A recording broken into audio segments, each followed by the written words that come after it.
देवाला धन्यवाद माझ्या प्रियानो. प्रभू स्तुती असो माझ्या प्रियानो. येशू ख्रिस्तांना आपल्या सगळ्यांचं स्वागत आहे. आपण देवाच्या प्रार्थनेत जाऊया. धन्यवाद आमच्या स्वर्गीय पित्या, आकाश आणि पृथ्वीच्या निर्माण करत्या पवित्र प्रभू. आजच्या संध्याकाळचा समय आम्हाला सर्वांना एकत्र केलंस, त्यासाठी आम्ही तुला धन्यवाद देतो. आज देवा वचनाद्वारे आमची तू भेट घे देवा. बोलणार आम्ही नसून माझ्या पित्याचा पवित्र आत्मा ह्या ठिकाणी बोलू दे. तू या ठिकाणी उंचावलं जा, गौरवलं जा आणि या ठिकाणी घटले जाऊ दे देवा. तुझ्या अधीन आणि मी स्वाधीन होतो देवा. ऐकणार कांदे समजणार मध्ये देवा. तू आजचा दिवस आशीर्वादित केला, धन्यवाद देतो. आम्ही तुझ्या अधीन आणि स्वाधीन होतो. आणि ही प्रार्थना प्रभू येशू ख्रिस्ताच्या नावात मागतो म्हणून ऐकते त्या. Amen amen. Praise Lord. माझ्या प्रियानो, आज आपण देवाचं वचन ऐकणार आहोत. आज वचनाचा विषय आहे उपवास करून प्रार्थना करणं किती महत्वाचं आहे, याविषयी आज आपण ऐकणार आहोत. उपवास करून प्रार्थना करणं किती महत्वाचं आहे, याविषयी आज आपण ऐकणार आहोत. तर पहिलं हे समजून घ्या माझ्या प्रियानो, उपवास म्हणजे नेमकं काय. उपवास म्हणजे देवाच्या उपस्थितीमध्ये वास करणे, त्याला म्हटलं जातं उपवास. देवाच्या उपस्थितीमध्ये वास करणे या गोष्टीला म्हटलं जातं उपवास. माझं आपण हे पाहणार आहोत की देवाच्या उपस्थितीमध्ये कोणत्या कोणत्या सेवकांनी वास केला, हे आज आपण पाहणार आहोत. त्यामध्ये आपण एक एक पाहणार आहोत. एलिया संदेष्टा, दावीद संदेष्टा, मोशे संदेष्टा, दानियल संदेष्टा आणि इस्तर आणि प्रभू येशू ख्रिस्त. अशा बऱ्याच लोकांनी, इज्रा शास्त्री पण आहे, नेहम्या पण आहे, अशा बऱ्याच लोकांनी देवाच्या उपस्थितीमध्ये वास केला. आज आपण पाहणार आहोत एलिया संदेष्टा जो आहे तो काय सांगतोय ते आपण पाहणार आहोत. एक राजे याचा 17वा अध्याय पहिल्या वचनात लिहिलेला आहे. एक राजे याचा 17वा अध्याय पहिलं वचन सांगतं, एलिया तिशबी जो आहे तो म्हणतो की मी जिवंत देवाच्या हुजुरीत असतो. त्या देवाची शपथ घेऊन मी सांगतो की येणाऱ्या 3.5 वर्षामध्ये माझ्या सांगण्याप्रमाणे पाऊस पडणार नाही. तर माझ्या प्रियानो, हा जो एलिया संदेष्टा होता, हा देवाच्या उपस्थितीमध्ये वास करणारा असल्यामुळे त्याने जी काही भविष्यवाणी केली, ती भविष्यवाणी आपण पाहतो की ती पूर्ण झालेली आहे, असं आपण या ठिकाणी पाहतो. म्हणून देवाच्या उपस्थितीमध्ये वास करणं फार गरजेचं आहे. तर दुसरा जो सेवक आहे त्याचं नाव आहे दावीद. दावीद सुद्धा म्हणतो स्तोत्रसंहिता 91 अध्याय पहिल्या वचनामध्ये, स्तोत्रसंहिता 91 अध्याय पहिल्या वचनात म्हणतो, जो परात्पराच्या गुप्त स्थळी वास करतो तो सर्व समर्थाच्या सावलीत राहील. म्हणजे दावीद देखील देवाच्या उपस्थितीमध्ये वास करत होता, हे आपल्याला या वचनाद्वारे पाहायला मिळतं. अजून आपण पाहतो मोशे संदेष्टा. मोशेने देखील बायबल सांगतं 40 दिवस 40 रात्र देवाच्या पर्वतावर काय केला, उपस्थितीमध्ये वास केला. आणि जेव्हा देवाच्या उपस्थितीमध्ये मोशे संदेष्टा जेव्हा बसायचा माझ्या प्रियानो, आणि 40 दिवसांत तो डोंगरावरून खाली उतरला, जेव्हा इस्रायली लोकांनी मोशेला पाहिलं तर बायबल सांगतं की मोशेच्या चेहऱ्याकडे इस्रायली लोक पाहू शकत नव्हती, कारण मोशेच्या चेहऱ्यातनं त्याच्या तेजाद्वारे किरण बाहेर पडत होती. हे आपण त्या ठिकाणी पाहतो. पाहूया, अहरोनाला पण ते पाहवत नव्हतं. निर्गम याचा 34वा अध्याय 29 आणि 30 वचनात लिहिलेला आहे.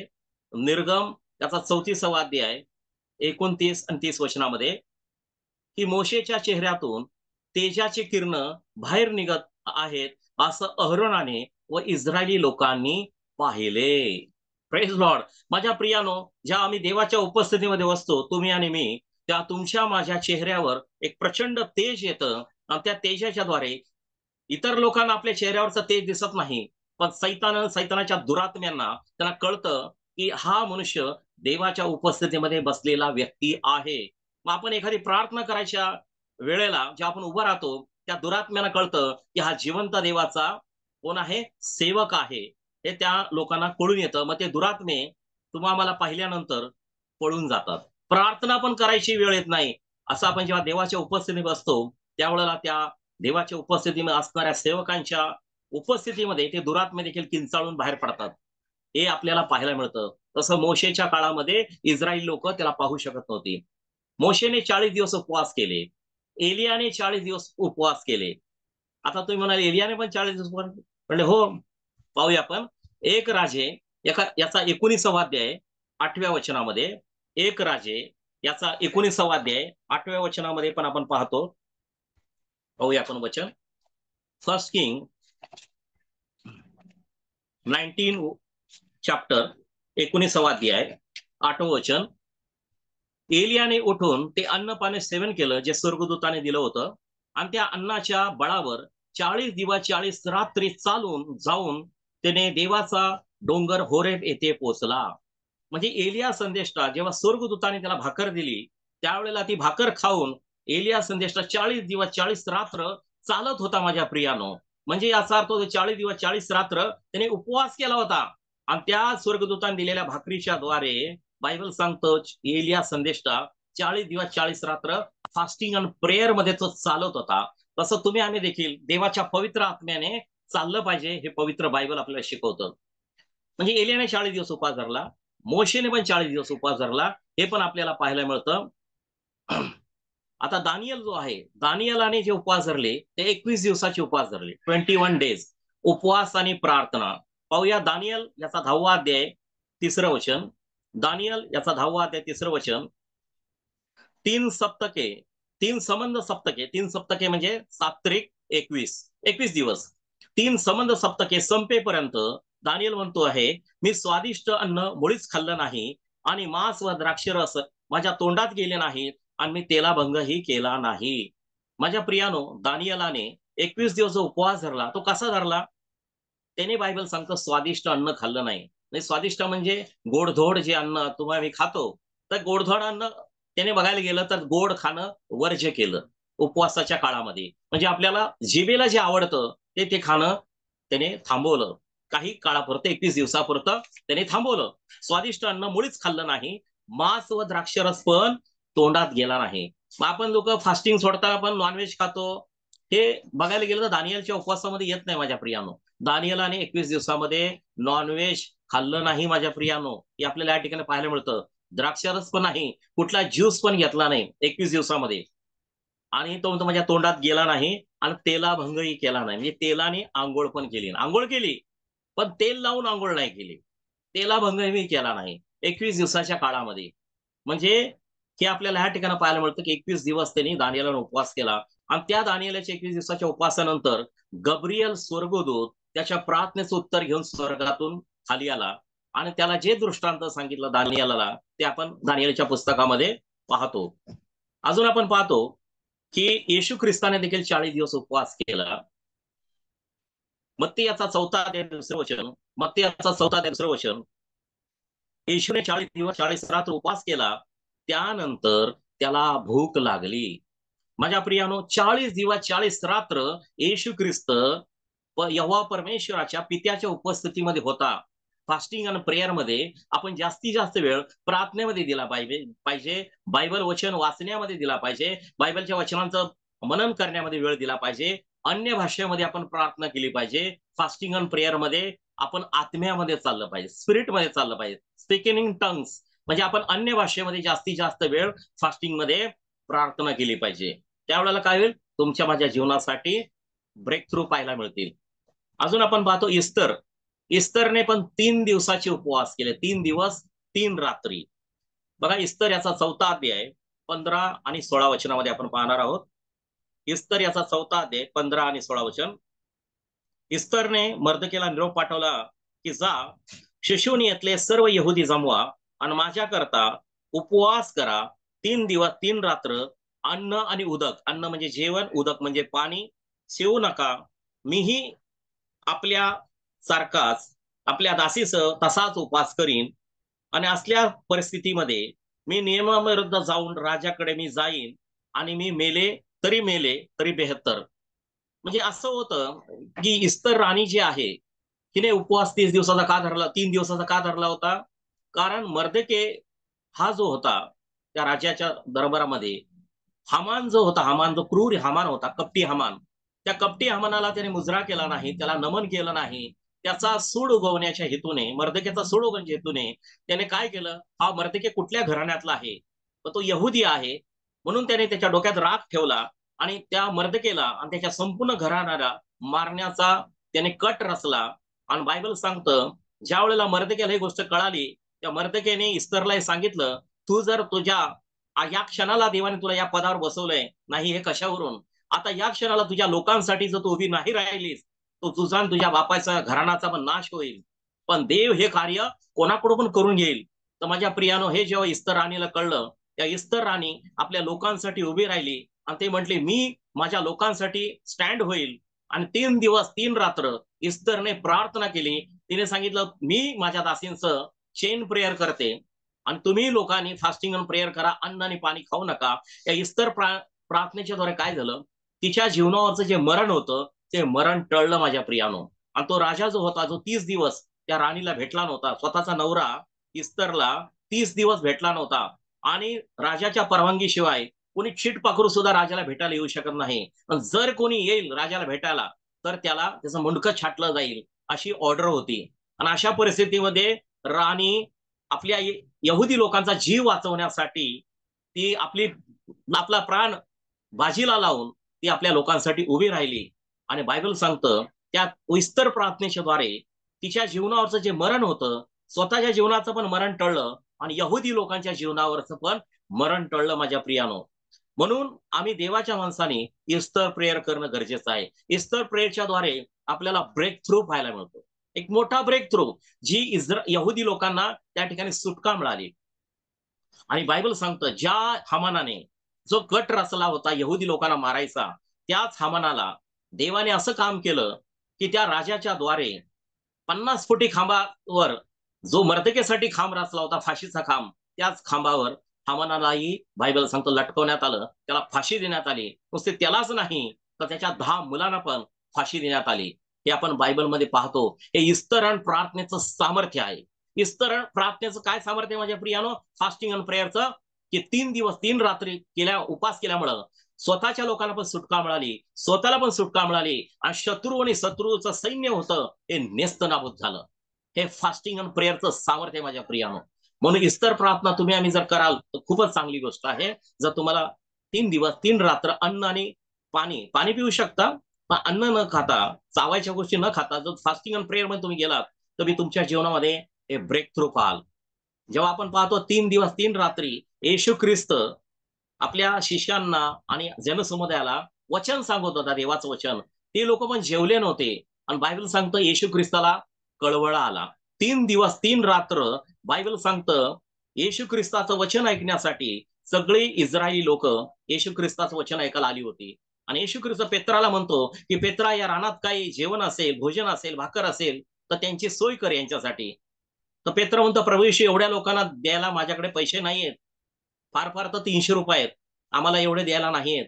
पण बायबल सांगतं येशूला कळवळा आला आणि येशूने काय केलं, 2 मासे 5 भाकरी घेऊन स्वर्गाकडे पाहिलं आणि प्रार्थना केली. आणि बायबल सांगतं 5,000 लोक जेवून तृप्त झाली आणि 12 टोपल्या पूर्ण उरल्या. हे माझ्या प्रियानो 3 दिवसाच्या फास्टिंग आणि प्रेयरचं उत्तर आहे. जेव्हा तुम्ही 3 दिवस प्रार्थना आणि उपवास करता, तेव्हा तुमच्या माझ्या जीवनावर येशूचा कळवळा येतो. आणि तुमच्या प्रार्थनेची जी काही उत्तरं आजपर्यंत मिळाली नसतील, त्याचे अनुभव पण तुम्ही येणाऱ्या दिवसात पाहू शकता. हे इस्तर प्रार्थनेचं सामर्थ्य आहे.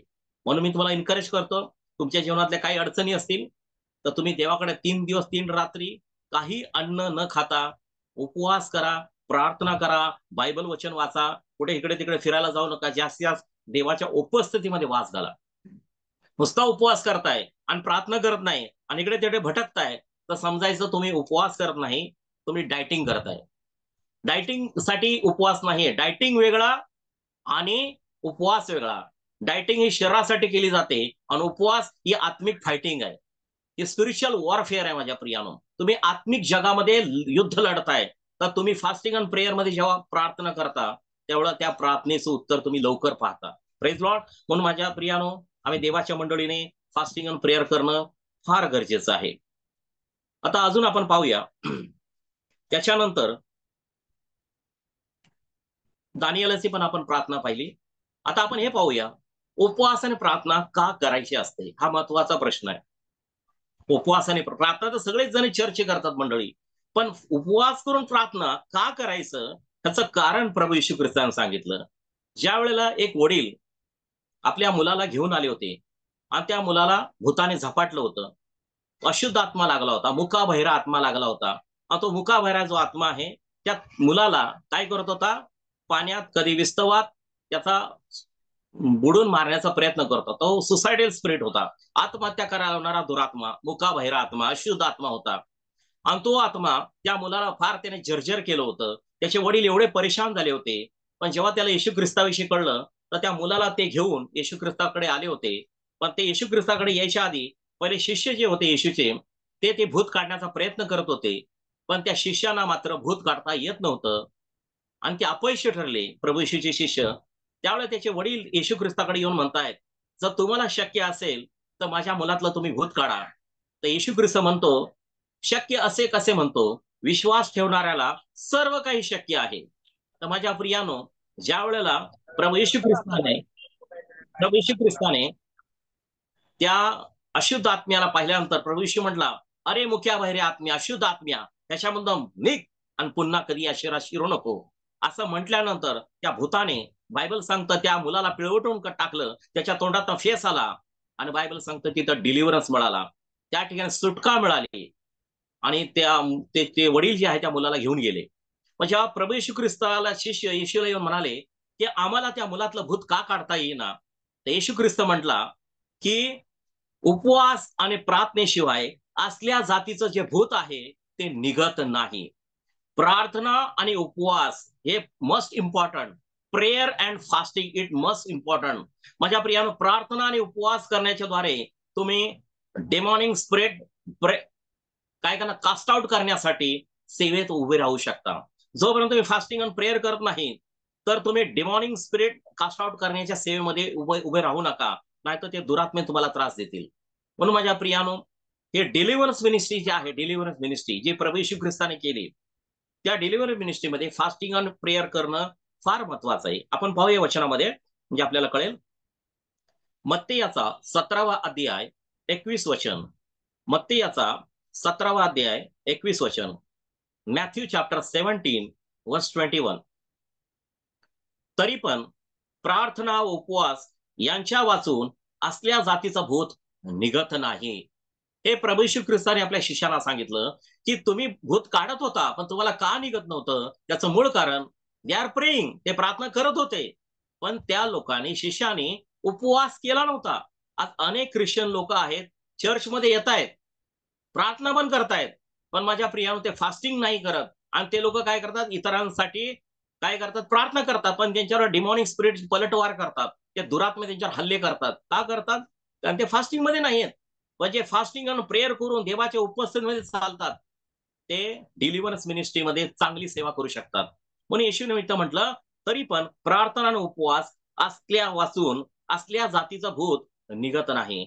म्हणजे जे काय काय डिमन्स जे असतात, ते डिमन्स एवढ्या जिद्दी हट्टी असतात की त्या शरीरातनं निघून जात नाहीत. मग त्या दुष्टात्म्यांना काढण्यासाठी सगळ्यात महत्वाची गोष्ट फास्टिंग करणं महत्वाचं आहे. माझ्या प्रियानो, prayer plus fasting equal to deliverance. लिहून ठेवा, prayer plus fasting equal to deliverance. म्हणजे तुम्ही सुटका पाहू शकता. त्यासाठी प्रार्थना आणि उपवास असणं गरजेचं आहे. त्यामुळे तुमच्या जीवनातनं, सर्व भागातनं तुम्ही सुटका पाहाल. ही असल्या जाती भूत निघत नाहीत. आता ते कोणती भूत आहेत? कर्जाचं भूत आहे. काय लोकांनी कर्ज एवढं काढलेलं असतं, पण त्यांचं कर्जच निघत नाही. अहो म्हणतो आम्ही एका बँकेचं कर्ज काढलं, परत दुसऱ्या बँकेचं कर्ज काढवते, पर्सनल लोन काढलं, परत आमचं होम लोन आहे, होम लोन काढलं, क्रेडिट कार्डचं लोन आहे. अशी अनेक कर्जाची भूत माणसाच्या मानगुटीवर बसलेली आहेत. नाही ते तुम्हाला कर्जाचं भूत का निघत नाहीये, तर तुम्ही आम्ही फास्टिंग आणि प्रेयर करून त्या सर्व दुरात्म्यांना निघून जाण्याची आज्ञा करत नाही. म्हणायचं येशूच्या नावामध्ये, हे देव बाप्पा, माझ्या जीवनावरचं सर्व प्रकारचं कर्ज येशूच्या नावात निघून जाऊ दे. त्यासाठी तुम्ही फास्टिंग आणि प्रेयर मध्ये नित्य फास्टिंग केली पाहिजे आणि प्रेयर केली पाहिजे. कर्जाचं भूत निघून जाईल. परत आजारांचं भूत, एक आजार झाला की दुसरा आजार उद्भवतोय. माणसं म्हणतात, मग आजारानं माझं पाठच सोडत नाही, एक औषधाची गोळी खाली की दुसरी औषधाची गोळी खावं लागते. असे आजारांचं भूत माणसांच्या मानगुटीवर बसलेलं आहे.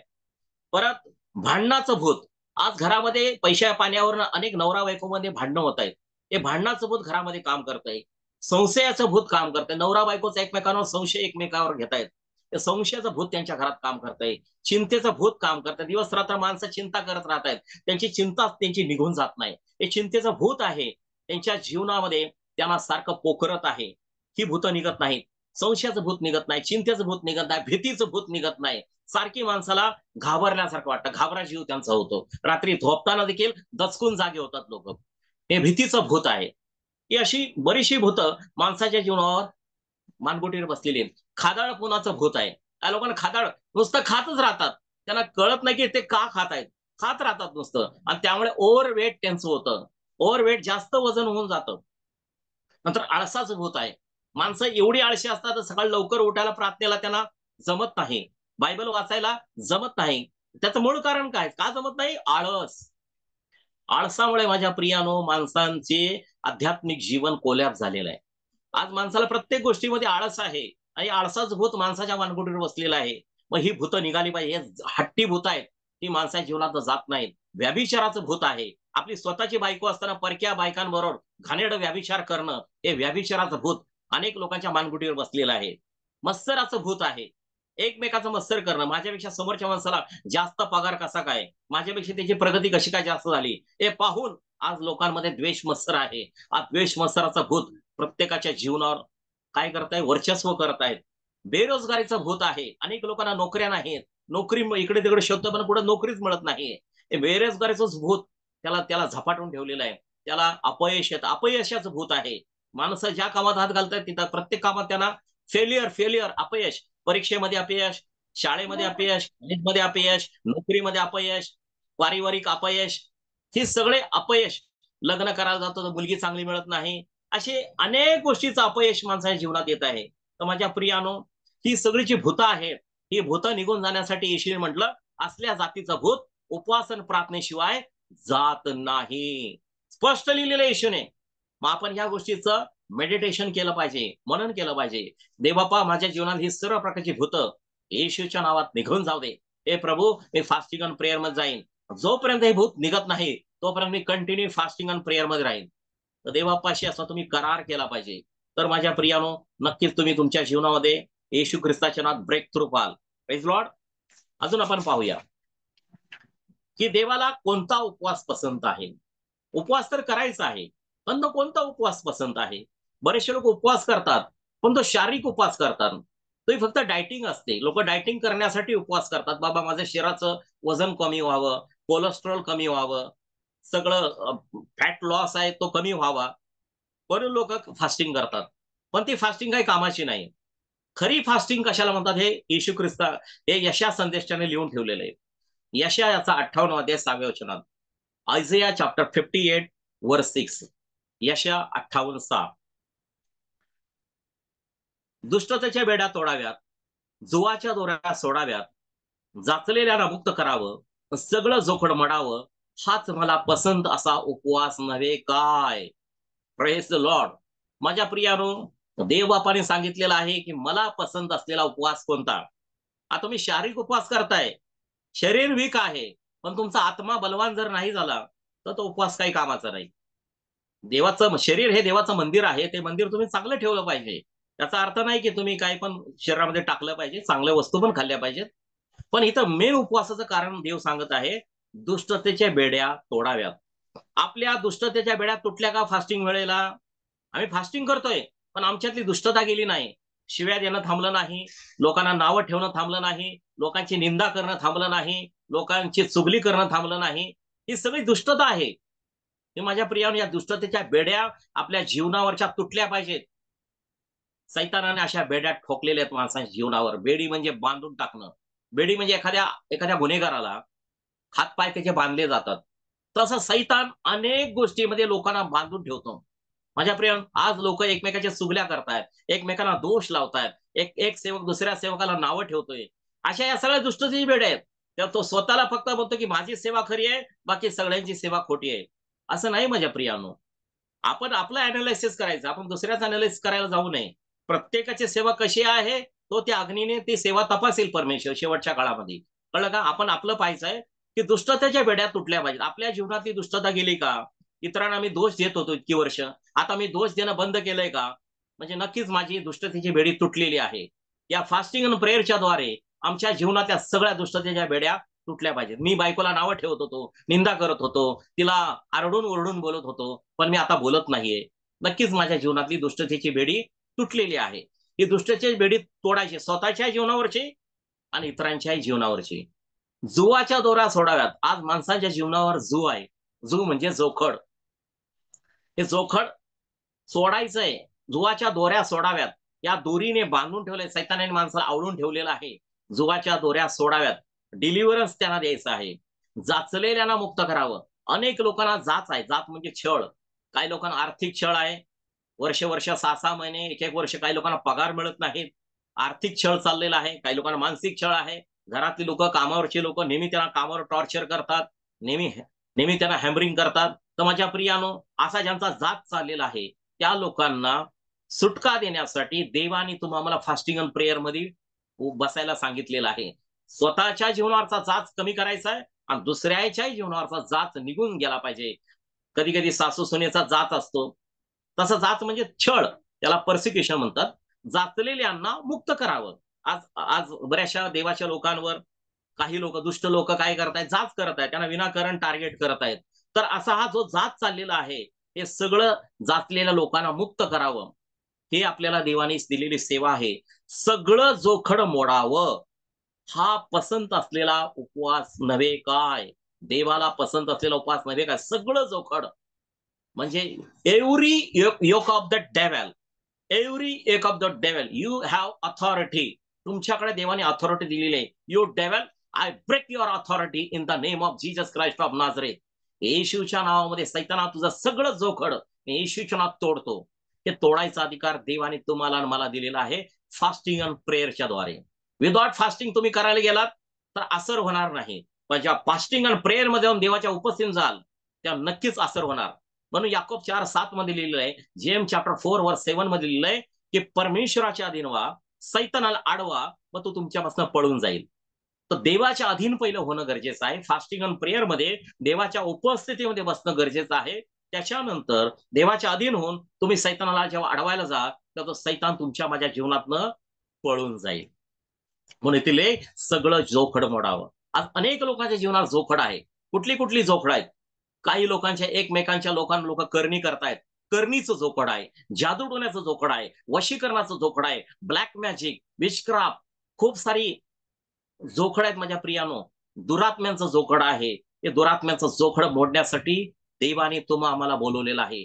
फास्टिंग आणि प्रेयरच्या द्वारे आपल्या बंधुजनांवरचं जोखड मोडण्यासाठी देवाने आपल्याला चरण केलेलं आहे. तर हे आपल्याला लक्षात आलं पाहिजे. आता जे जोखड जे आहे हे जोखड कधी मोडलं जातं? आयझिया चॅप्टर 20:27. आयझिया चॅप्टर 10. आयझिया चॅप्टर 10:27. यशा याचा 10वा अध्याय 27 वचन. यशा 10वा अध्याय 27 वचन. त्या दिवशी असं होईल की तुझ्या खांद्यावरनं त्याचा भार व तुझ्या मानेवरनं त्याचं जू निघेल आणि तुझ्या पुष्टतेमुळे ते जोखड मोडून जाईल. Praise Lord. त्या दिवशी, ज्या दिवशी तुम्ही फास्टिंग अँड प्रेयर मध्ये असाल त्या दिवशी लिहिलेलं आहे. कोणत्या दिवशी? ज्या दिवशी तुम्ही फास्टिंग अँड प्रेयर मध्ये असाल त्या दिवशी असं होईल, you will see the breakthrough. तुम्ही तुमच्या जीवनानं ब्रेक थ्रू पाहाल. त्या दिवशी असं होईल की तुझ्या खांद्यावरनं त्याचा भार, म्हणजे माझ्या जीवनावर सैतानाचा भार आहे. माझ्या प्रिय, सैतान लोकांच्या जीवनावर भार टाकतो. बोजा, भार म्हणजे बोजा. जसं इस्रायली लोकांवर फारोने काय केला होता? बोजा टाकला होता. त्यांना त्यांच्याकडे काम जास्त करून घ्यायचा आणि पगार कमी द्यायचा. आज पण असं पाहतो कामाच्या ठिकाणी काही कंपनीचे मालक जे असतात कामगारांना जास्त कामं देतात, जास्त बोजा टाकतात आणि त्यांना पगार कमी देतात. हे सगळं जे काम आहे हे बायबल सांगतं सैतानाचं काम आहे. सैतान लोकांना जास्त कामं करून घेतो आणि कमी पगार देतो. हे सैतानाचं ऍटिट्यूड आहे. म्हणून इथे लिहिलेलं आहे की तुझ्या खांद्यावर त्याचा भार. त्याचा भार म्हणजे कोणाचा? सैतानाचा भार, म्हणजे चिंता काळजाचा भार. बायबल सांगतं चिंता काळजाचा भार जो आहे आम्ही देवाच्या पायाजवळ टाकायचा. यशा स्तोत्र 55:22 मध्ये लिहिलेलं आहे. स्तोत्र 55 अध्याय 22 वचनामध्ये की तू तुझा सर्व भार परमेश्वरावर टाक, म्हणजे परमेश्वर तुझा पाठिंबा होईल आणि परमेश्वर नीतिमानाला ढळू देणार नाही. Praise Lord. माझ्या प्रियानो, की तुम्ही तुमच्या चिंता काळजीचा जो भार आहे ना, स्वतःवर तुम्ही वाहू नका, तुम्ही तो देवाच्या पायाजवळ टाका. म्हणून लिहिलंय की परमेश्वर फास्टिंग अँड प्रेयरच्या द्वारे तुमच्या जीवनावरचा, खांद्यावरचा जो भार आहे, जे बोज आहे तो काढेल आणि तुमच्या मानेवरचं त्याचं जू निघेल. जसं बैलाच्या मानेवर शेतकरी जो असतो, बैलाच्या मानेवर लाकडी जू टाकलं जातं आणि तो बैल काय करतो? सगळ्या शेतातली नांगरणी करतो. तसं सैतानाने मनुष्याला असा कुटुंबाचा भार टाकलेला आहे, कर्जाचा भार टाकलेला आहे, आजारांचा भार टाकलेला आहे. हे सगळं जोखड मनुष्य आज वाहत आहे आणि त्या भाराखाली आज मनुष्य दबून चाललेला आहे. हे निघेल, कधी निघेल? सर्व कर्ज निघेल, सर्व आजार निघतील. कधी निघेल? जेव्हा तुम्ही फास्टिंग आणि प्रेयर जाल आणि तुझ्या पुष्टतेमुळे, तुझी पुष्टता म्हणजे तुझा अनॉइंटिंग, तुझा अभिषेक, तुमचा माझा जेव्हा अभिषेक वाढेल, त्या अभिषेकाच्या द्वारे सैतानचं सर्व जोखड मोडून जाईल. म्हणजे by the anointing of the Holy spirit, पवित्र आत्म्याचा अभिषेक तुमच्या माझ्यावर जेव्हा येतो, त्या सैतानचं सर्व जोखड मोडलं जातं. म्हणून प्रेषित 10:38 मध्ये लिहिलेलं आहे, प्रेषित 10:38 मध्ये येशू ख्रिस्ताला, नासुर येशूला देवाने पवित्र आत्म्याचा अभिषेक, सामर्थ्याचा अभिषेक केला, अशासाठी की तो सत्कर्म करेत सैतानाच्या सत्तेखाली असलेल्या सर्वांना बरं करत फिरला, कारण देव त्याच्या बरोबर होता. Praise Lord. प्रेषित 10:38 मध्ये बायबल सांगतं येशू ख्रिस्ताला देवानी कुठला अभिषेक दिला? By the Holy spirit, anointing of the Holy spirit and anointing of the power. तर पॉवर, सामर्थ्याचा अभिषेक देवाने दिला. यहोवा परमेश्वराने येशू ख्रिस्ताला दोन प्रकारचे अनॉइंटिंग दिले. एक पवित्र आत्म्याचा अनॉइंटिंग आणि पॉवर ऑफ द अनॉइंटिंग. तर पवित्र आत्म्याचा अभिषेक आणि सामर्थ्याचा अभिषेक. पवित्र आत्म्याच्या अभिषेकाच्या द्वारे, येशूच्या पवित्रतेच्या द्वारे लोकांना त्या ठिकाणी सुटका मिळायची. सामर्थ्याचा अभिषेक, सामर्थ्याची मोठमोठी अद्भुत कृत्य, मेलेली माणसं उठवली जायची. हे आपण त्या ठिकाणी चमत्कार पाहतो. सामर्थ्याचा अभिषेक, बहिऱ्यांना ऐकण्याची दृष्टी, मुक्यांना मिळण्याची सामर्थ्य, हे आपल्याला त्या ठिकाणी पाहायला मिळतं. मग सामर्थ्याचा अभिषेक आणि पवित्र आत्म्याचा अभिषेक देवाने येशू ख्रिस्ताला दिला. आणि तो सत्कर्मे करत, महत्वाची गोष्ट काय? तो सत्कर्म करायचा. कुठलंही पाप करत नव्हता सेवा करताना. तो सत्कर्म करीत सैतानाच्या सत्तेखाली असलेल्या सर्वांना बरं करत फिरला. एव्हरीवन, जेवढे प्रभू येशूच्या संपर्कात यायचे त्या सर्वांना येशू ख्रिस्त बरं करत फिरला. का फिरला? कारण देव त्याच्यावर होता. गॉड इज विथ हिम. माझ्या प्रियानो, देव आमच्यावर असणं गरजेचं आहे. जर देव आमच्या बरोबर आहे तर नक्कीच आम्ही सुटका पाहू. म्हणून आपण त्या ठिकाणी पाहतो येशू ख्रिस्ताने काय केलं? सुटका दिली. आता 18 वर्षाची एक स्त्री होती, तिच्यावर जोखड होतं. सैतानाने तिला 18 वर्ष बांधून ठेवलं होतं. संपूर्ण जगापुढे ती अशी वाकून वाकून वाकून चालत होती. त्या सैतानाने तिला वाकवलं होतं माझ्या प्रियानं. किती दिवस? 18 वर्ष. विचार करा, जर तुम्ही 18 मिनिट देखील अशी पाठीवर असं चालून उभं राहा, चालायला सुरुवात करा. 18 मिनिट, ओनली 18 मिनिट्स. मी तुम्हाला सांगतो, डेमो करून बघा. 18 मिनिटं जर तुम्ही पाठीवर असं चालायला लागले ना, तुमची पाठीचा मणका आहे ना, अक्षरशः दुखायला चालू होईल. विचार करा, 18 मिनिट नाही, 18 तास नाही, 18 दिवस नाही, 18 महिने नाही, 18 वर्ष, 18 इयर्स. विचार कर, 18 वर्ष ती कुबडी स्त्री संपूर्ण जगापुढे वाकून वाकून वाकून चालत होती. म्हणजे सैतानाने तिला किती वाकवलं होतं. विचार करा, सैतानाने तिला बांधून ठेवलं होतं. म्हणजे सैतान लोकांना बांधतो, हे पहिलं समजून घ्या. आपण पाहूया वचनामध्ये, लूक याचा 13वा अध्याय 16 वचन. लूक याचा 13वा अध्याय 16 वचन. प्रभू येशूने का डिलिव्हर दिला? तर स्वतः येशू ख्रिस्त फास्टिंग मध्ये असायचा. फास्टिंग मध्ये आणि प्रेयर मध्ये असायचा. रात्रभर येशू ख्रिस्त डोंगरावर जाऊन प्रार्थना करायचा आणि सकाळी स्टार्ट फास्टिंग चालू. रात्रभर पण फास्टिंग चालू, सकाळी फास्टिंग चालू. सकाळी डिलिव्हरन्स सुरू झाले की बायबल सांगतो एवढे येशू ख्रिस्ताने चमत्कार केले, ते चमत्कार लिहायचं ठरवलं तर या जगात पुस्तकं उरणार नाहीत. एवढे चमत्कार 3.5 वर्षाच्या सेवेमध्ये येशू ख्रिस्ताने केलेले आहेत. त्याचं तुम्ही कल्पना पण करू शकणार नाही. म्हणून इथे लिहून ठेवलेलं लूक 13वा अध्याय 16 वचन. लूक चॅप्टर 13 वर्स 16.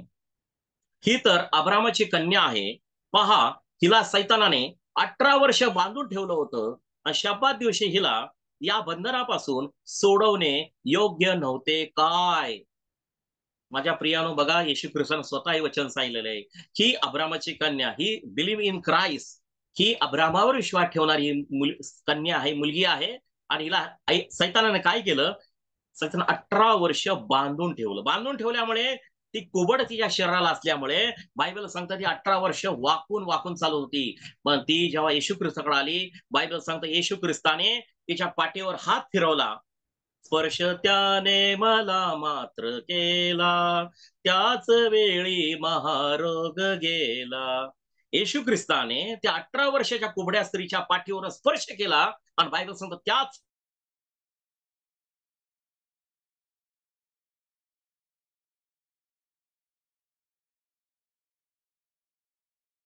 वेळेला तिचा 18 वर्षाचा कुबडा देवाचा महिमा करू लागली. ती बायबल सांगतं ती जेव्हा येशू ख्रिस्ताचा हात तिच्या पाठीवर फिरला, येशूच्या हाताचा स्पर्श तिच्या पाठीवर झाला. माझ्या प्रियानो, बायबल सांगतं त्याच वेळेला तिला डिलिव्हरन्स मिळाला, सुटका मिळाली आणि तिने ही ग्लोरीफाय जीजस नेम, तिने येशू ख्रिस्ताच्या नावाचा गौरव केला.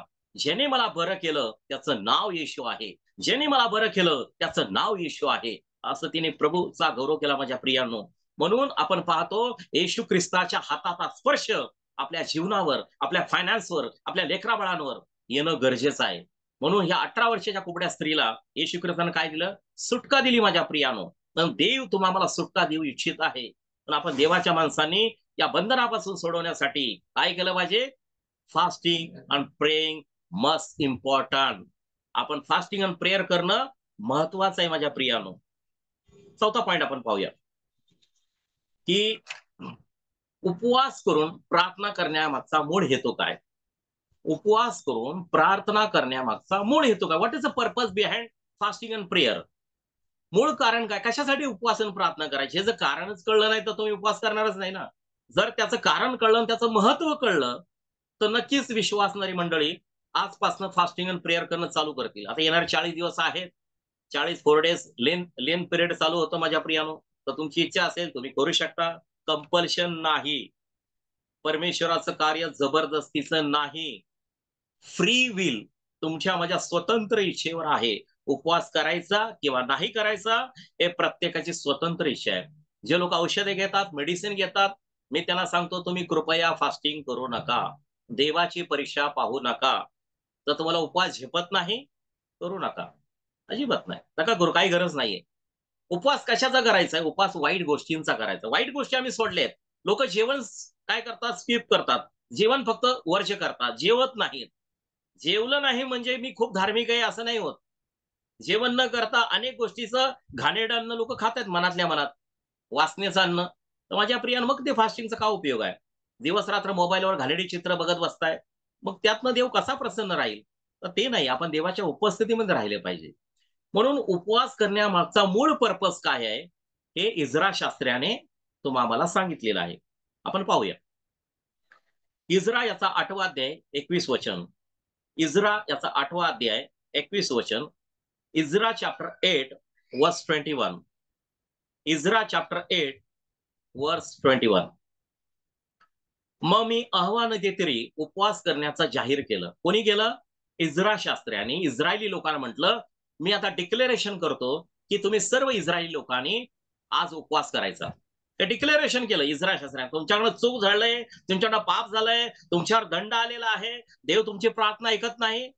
Don't worry, stand in front of God. देवाच्या समोर उभे राहा आणि काय करा? उपवास करा. तो इज्रा शास्त्री म्हणतो इस्रायल लोकांना, आता मी अहवा नदीच्या तीरी उभे राहिलेलो आहोत आणि मी सगळ्या इस्रायल लोकांना सांगितलं की आता तुम्हाला ह्या सगळ्या गुलामगिरीतनं बाहेर पडायचं. ते बाबेलच्या गुलामगिरीतनं बाहेर आले. 70 वर्षाची गुलामगिरी इस्रायली लोकांवर होती आणि बायबल सांगतं जेव्हा ते इस्रायलचं मंदिर बांधण्यासाठी त्या यरूशलेमला परत आहे, त्यावेळेला इज्रा शास्त्री त्या लोकांना सांगतोय की मी अहवा नदीतीरी उपवास करण्याचं जाहीर केलं. त्याचा हेतू हा होता, पर्पज, उपवास करण्याचा पर्पज हा होता की आम्ही देवासमोर दीन व्हावे. माझ्या प्रियानो, जेव्हा मी उपवास करतो ना तर देवापुढे नम्र होतो. देवापुढे जेव्हा मी नम्र होतो ना, त्या नम्र झाल्यानंतर आपली प्रार्थना देव ऐकतो. देव नम्र जनांवर कृपा करतो आणि गर्विष्ठ माणसांना विरोध करतो. हे बायबलमध्ये लिहून ठेवलेलं आहे. म्हणून ते की आम्ही देवासमोर दीन व्हावं. उपवास करून आम्ही देवापुढे दीन व्हावं. दीन म्हणजे नम्र व्हावं. आणि आमच्यासाठी, for my self and for my family, आमच्या मुलाबाळांसाठी आणि आमच्या सर्व धनासाठी, फॉर माय फायनान्स, माझ्या सर्व फायनान्शियल ब्रेक थ्रू साठी, आमच्या सर्व धनासाठी बिनधोक मार्ग प्राप्त व्हा. बिनधोक म्हणजे एक्सप्रेस हायवे सारखा, कुठेही अडखळण नाही, कुठेही ट्रॅफिक नाही, एकदम सुसाट. आमच्यासाठी फायनान्शियल ब्रेक थ्रू सुसाट प्रमाणे आमच्याकडे आले पाहिजेत.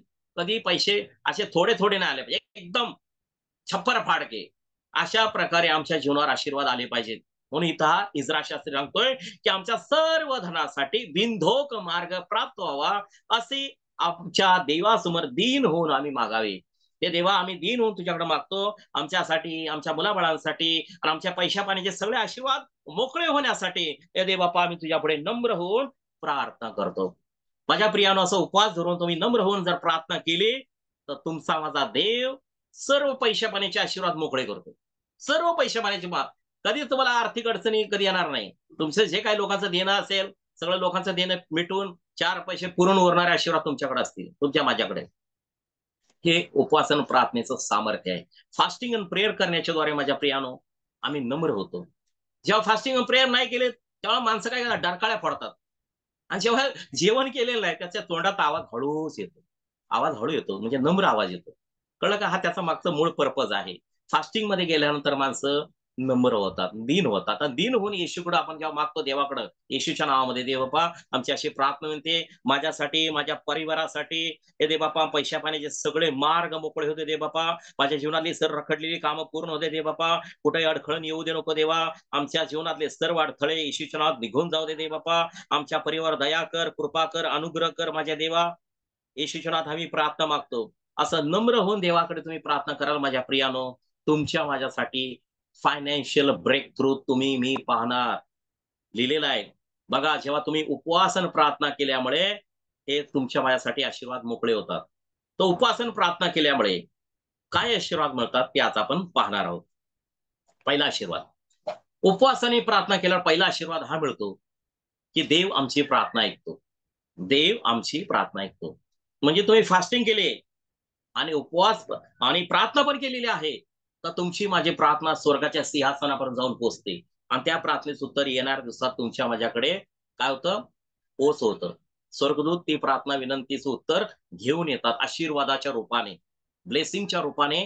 ते आपण पाहतो की देवाने माझ्या प्रार्थनेचं उत्तर दिलं आणि आज हे आशीर्वाद माझ्यापर्यंत आलेले आहेत. घराचा आशीर्वाद, नोकरीचा आशीर्वाद, मुलाबाळांचा आशीर्वाद, जीवनामध्ये यशस्वी होण्याचा आशीर्वाद, बरेचसे सेवेचे आशीर्वाद, बरेचसे आशीर्वाद आहेत माझ्या प्रियानो. तर त्याचे तुम्ही ब्रेक थ्रू पाहाल. इज्रा याचा 8वा अध्याय 23 वचन पाहणार आहोत. इज्रा याचा 8वा अध्याय 23 वचन. इज्रा चॅप्टर 8 वर्स 23. इज्रा चॅप्टर 8 वर्स 23. फास्टिंग आणि प्रेयर करण्याचा पहिला आशीर्वाद की देव तुमची प्रार्थना ऐकणार. यास्तव आम्ही उपवास आणि प्रार्थना करून आमच्या देवाची प्रार्थना केली तेव्हा ती प्रार्थना त्याने ऐकली. Praise the Lord. माझ्या प्रियानो, देव तुमची माझी प्रार्थना ऐकेल हा पहिला आशीर्वाद आहे. जेव्हा फास्टिंग आणि प्रेयर करून तुम्ही देवाकडे विनंती कराल तर तुमची माझी प्रार्थना 100% देव ऐकणार म्हणजे ऐकणार. आणि फास्टिंग आणि प्रेयर नाही केले तर त्या प्रार्थनेकडे देव इग्नोर करतो. नुसती प्रेयर करतोय, फास्टिंग आणि प्रेयर नाही करत, नुसतीच प्रेयर करतोय, कोरडी प्रार्थना. त्या कोरड्या प्रार्थनेला जुमानलं जात नाही. पण जेव्हा फास्टिंग आणि प्रेयर करून जेव्हा जी लोक सेवा करतात ना, म्हणजे प्रार्थना करतात, त्यांना उत्तर येणाऱ्या दिवसात पाहायला मिळतं म्हणजे मिळतंच. हे लिहून ठेवलेलं मी नाही सांगत आहे, हे बायबल त्याला पुरावा आहे, हे वचन त्याला पुरावा आहे. माझ्या प्रियानो, यास्तव आम्ही उपवास करून, इज्रा शास्त्री म्हणतोय आम्ही म्हणजे सर्व इस्रायली लोक, नुसतं एकटा इज्रा शास्त्र्यांनी नाही केला, ऑल पीपल ऑफ गॉड, सर्व देवाची लोकांनी पण उपवास केला आणि इज्रा शास्त्र्यांनी पण उपवास केला. इज्रा शास्त्री ही वॉज अ प्रिस्ट, तो देवाचा याजक होता. ही वॉज अ प्रॉफिट, तो भविष्यवक्ता पण होता इज्रा शास्त्री. मग हे आपल्या लक्षात आलं पाहिजे की त्याने उपवास करून देवाची प्रार्थना केली, ती त्याने ऐकली. हा पहिला आशीर्वाद. दुसरा आशीर्वाद, उपवास आणि प्रार्थना केल्या दुसरा आशीर्वाद, उपवास आणि प्रार्थना करून तेव्हा तुम्ही आम्ही पश्चाताप करतो तर माझ्या प्रियानो, देव तुमच्या माझ्या जीवनावर संकट आणत नाही. संकट आणत नाही म्हणजे अरिष्ट येत नाही. Tension free life. याचा अर्थ असा नाही की संकट येणार नाही. संकट जरी आलं तर देव त्या संकटातून तुम्हाला सही सलामत बाहेर काढेल. कळलं का? आणि जरी देवाविरुद्ध जर आपण काही वागलो आणि देवाकडे फास्टिंग आणि प्रेयर करून पश्चाताप केला, रिपेंडन्स जर केला, तर देव तुमच्या माझ्या जीवनावरचं अरिष्ट जे असेल ते अरिष्ट येऊ देत नाही. जसं आपण पाहतो योनाच्या काळामध्ये, योना संदेष्टा जो होता त्याला निनवे शहरात देवाने पाठवलं होतं आणि निनवे शहरात जाऊन त्याने 3 दिवस चालत जाऊन काय केलं, गॉस्पल प्रीच केलं की 40 दिवसाचा अवधी आहे. निनवे शहरातल्या लोकांनी आपल्या पापासाठी पश्चाताप करा आणि सर्व पाप करणं सोडून द्या, कारण देवाची तुमच्यापर्यंत कंप्लेंट आलेली आहे, देवाकडे तुमच्या नगराविषयी कंप्लेंट आलेली आहे, तुमची ओरड स्वर्गामध्ये जाऊन पोहोचलेली आहे. निनवे शहरातल्या लोकांनो, आताच्या आता तुम्ही खरा पश्चाताप करा, पाप करणं सोडा. आणि बायबल सांगतं योना संदेशाची जी सुवार्ता 3 दिवस तो चालत सगळ्या नगरामध्ये फिरत होता, निनिवे शहरमध्ये 3 दिवस पायी चालत प्रीचिंग करत होता.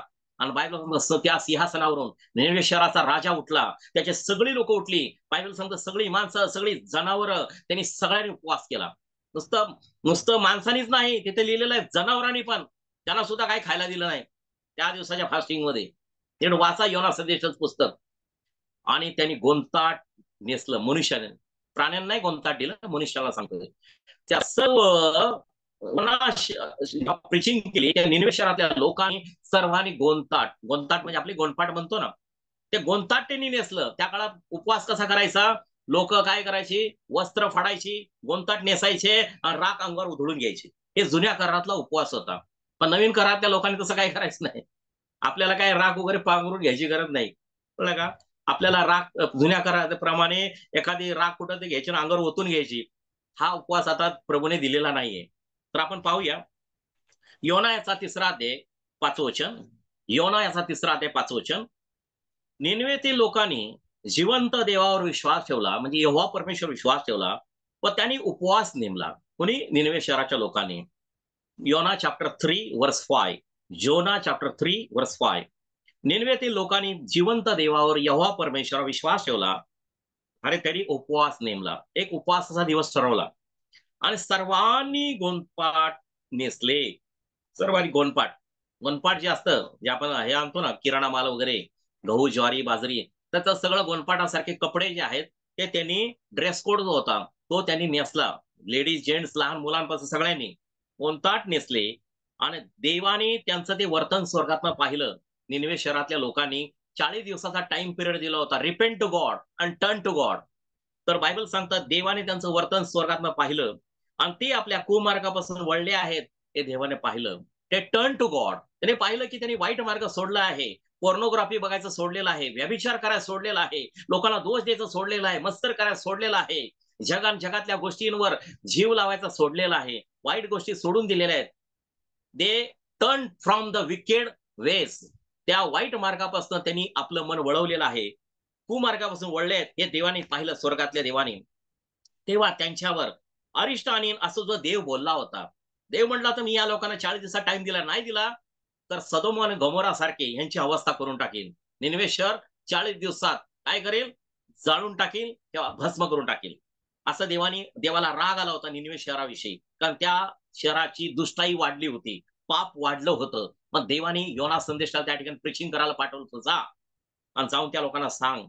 आणि शेवटा योना हा खरा भविष्यवक्ता आहे हे निनवेच्या राजाला पण माहिती आहे, आणि तो जो बोललाय ते खरं आहे. आणि जर योनाचं आम्ही जर नाही ऐकलं तर आमचं शहर, माझं राज्य निघून जाईल, की लोक पण मरतील आणि मी पण मरेल. हे निनवेच्या राजाला कळलं होतं. म्हणून तो म्हटला, सगळ्या लोकांना डिक्लेअर केलं, आपण सगळ्यांनी उपवास करूया आणि देवाकडे खरा पश्चाताप करून पाप करणं सोडून देऊया. आणि बायबल सांगतं हे सगळं देवाने स्वर्गातनं पाहिलं. सगळं जग आणि जगातल्या गोष्टी, वाईट गोष्टी त्यांनी सोडून दिल्या आणि देवाच्या भक्ती मार्गाला लागले सगळे निनवे शहर. त्यावेळेला बायबल सांगतं ते अरिष्ट आणायचं देवाने ठरवलं होतं, ते देवाने अरिष्ट आणलं नाही. असं आणेन असं देव बोलला होता, देव अनुताप पावला. देवाला काय झालं, देवाला ठीक आहे म्हटलं, इट्स ओके, त्याने आता पश्चाताप केलाय का, मग ठीक आहे, मी माझा राग त्यांच्यावर आता व्यक्त करणार नाही. आणि देवाने त्यांच्यावर अरिष्ट आणलं नाही. कधी, fasting, prayer and repentance. Fasting, prayer and repentance equal to salvation. Salvation झालं माझ्या प्रिय, त्याचा जीव वाचला. हे आपण या ठिकाणी पाहतो, हे आपण शिकायचंय. नुसतंच बायबल उशाखाली घेऊन बायबल आपल्या डोक्यात नाही शिरणार. बरेचशा लोकांना वाटतं बायबल उशाखाली घेतलं की बायबलचं ज्ञान आपल्या डोक्यात शिरतं. हा लोकांचा भ्रम आहे, काही लोकांचा. असं नाही होत. बायबल उघडून वाचलं पाहिजे, त्याचं प्रगटीकरण पवित्र आत्म्याकडे मागितलं पाहिजे. हे पवित्र आत्मा परमेश्वर आम्हाला या बायबलचं प्रकाशन दे, आम्हाला हे कळत नाही बायबल. असं जेव्हा तुम्ही देवा म्हणता ना, जो म्हणतो प्रभू मला काही कळत नाही, देव वापरतो त्याला, त्याच्या राज्यासाठी वापरतो. देवानी देवाच्या राज्याच्या गोष्टी ज्या आहेत ते बालकांना प्रगट केलेल्या आहेत. बालक म्हणजे जो स्वतःला नम्र करतो, म्हणतो प्रभू येशू मी पुष्कळ भागामध्ये गुन्हा आहे, मला काही येत नाही, दे बापा तुझा पवित्र आत्मा मला मार्गदर्शन करू दे. असं नम्र होऊन, बालकाप्रमाणे होऊन, बायबल सांगते जेव्हा आपण देवाकडे मागतो तर देवाच्या राज्याच्या गहन गोष्टी देव त्या बालकांना प्रगट करतो. आम्ही देवाचे बालक आहोत माझ्या प्रियानो. सगळं बायबल येतं असं कधी म्हणायचं नाही. मी अजूनही आजीवन प्रभू येशू ख्रिस्ताचा आणि पवित्र आत्म्याचा विद्यार्थी आहे. पवित्र आत्म्याच्या शाळेतील मी आजीवन विद्यार्थी. I am student, I am not a teacher. माझ्या प्रियानो, मी देवाचा विद्यार्थी आहे. मी आयुष्यभर विद्यार्थीच राहणार. मला काही येत नाही. देवाचा आत्मा मला जे शिकवतो तेच मी तुम्हाला शेअर करतोय. मग प्रियानो, आपण नेहमी शिकण्यासाठी उत्सुक असलं पाहिजे. तिसरा पॉइंट, उपवास केल्यामुळे अजून काय फायदा होतो? तुम्हाला महत्वाचा फायदा सांगतो. फास्टिंग अँड प्रेयर करण्याच्या द्वारे स्वर्गदूत तुम्हाला व्हिजिटेशन करायला येतात. स्वर्गदूत आम्हाला भेटायला येतात. किती आनंदाची गोष्ट आहे हो. किती तर लोकांना वाटत, सर अरे प्रभू येशू, तू तर मला डोळ्यात दिसत नाही, कमीत कमी तुझे स्वर्गदूत तरी मला दिसू देत. किती लोक उत्कंठा बाळगतात, पण माझ्या प्रिया पत्याला दर्शन होत नाही. पण हे त्या लोकांना दर्शन होतं जे खरंच त्याचा शोध घेतात. हे प्रभू येशू, मला तुझं स्वर्गीय राज्य बघायचं आहे. हे प्रभू येशू, मला तुला बघायचं आहे. तुझे स्वर्गदूत मला बघायचे आहेत. अशी जर उत्कंठा बाळगली देवाविषयी, का नाही देव तुम्हाला दर्शन देणार? 100% देईल. तर त्यासाठी भूक असली पाहिजे. ज्याला भूक लागली ना, त्याला देव ते जेवण देतोच, आत्मिक जेवण. आपण पाहूया प्रेषितांची कृत्य त्याचा 10वा अध्याय 30 आणि 31 वचन. प्रेषितांची कृत्य त्याचा 10वा अध्याय 30 आणि 31 वचन.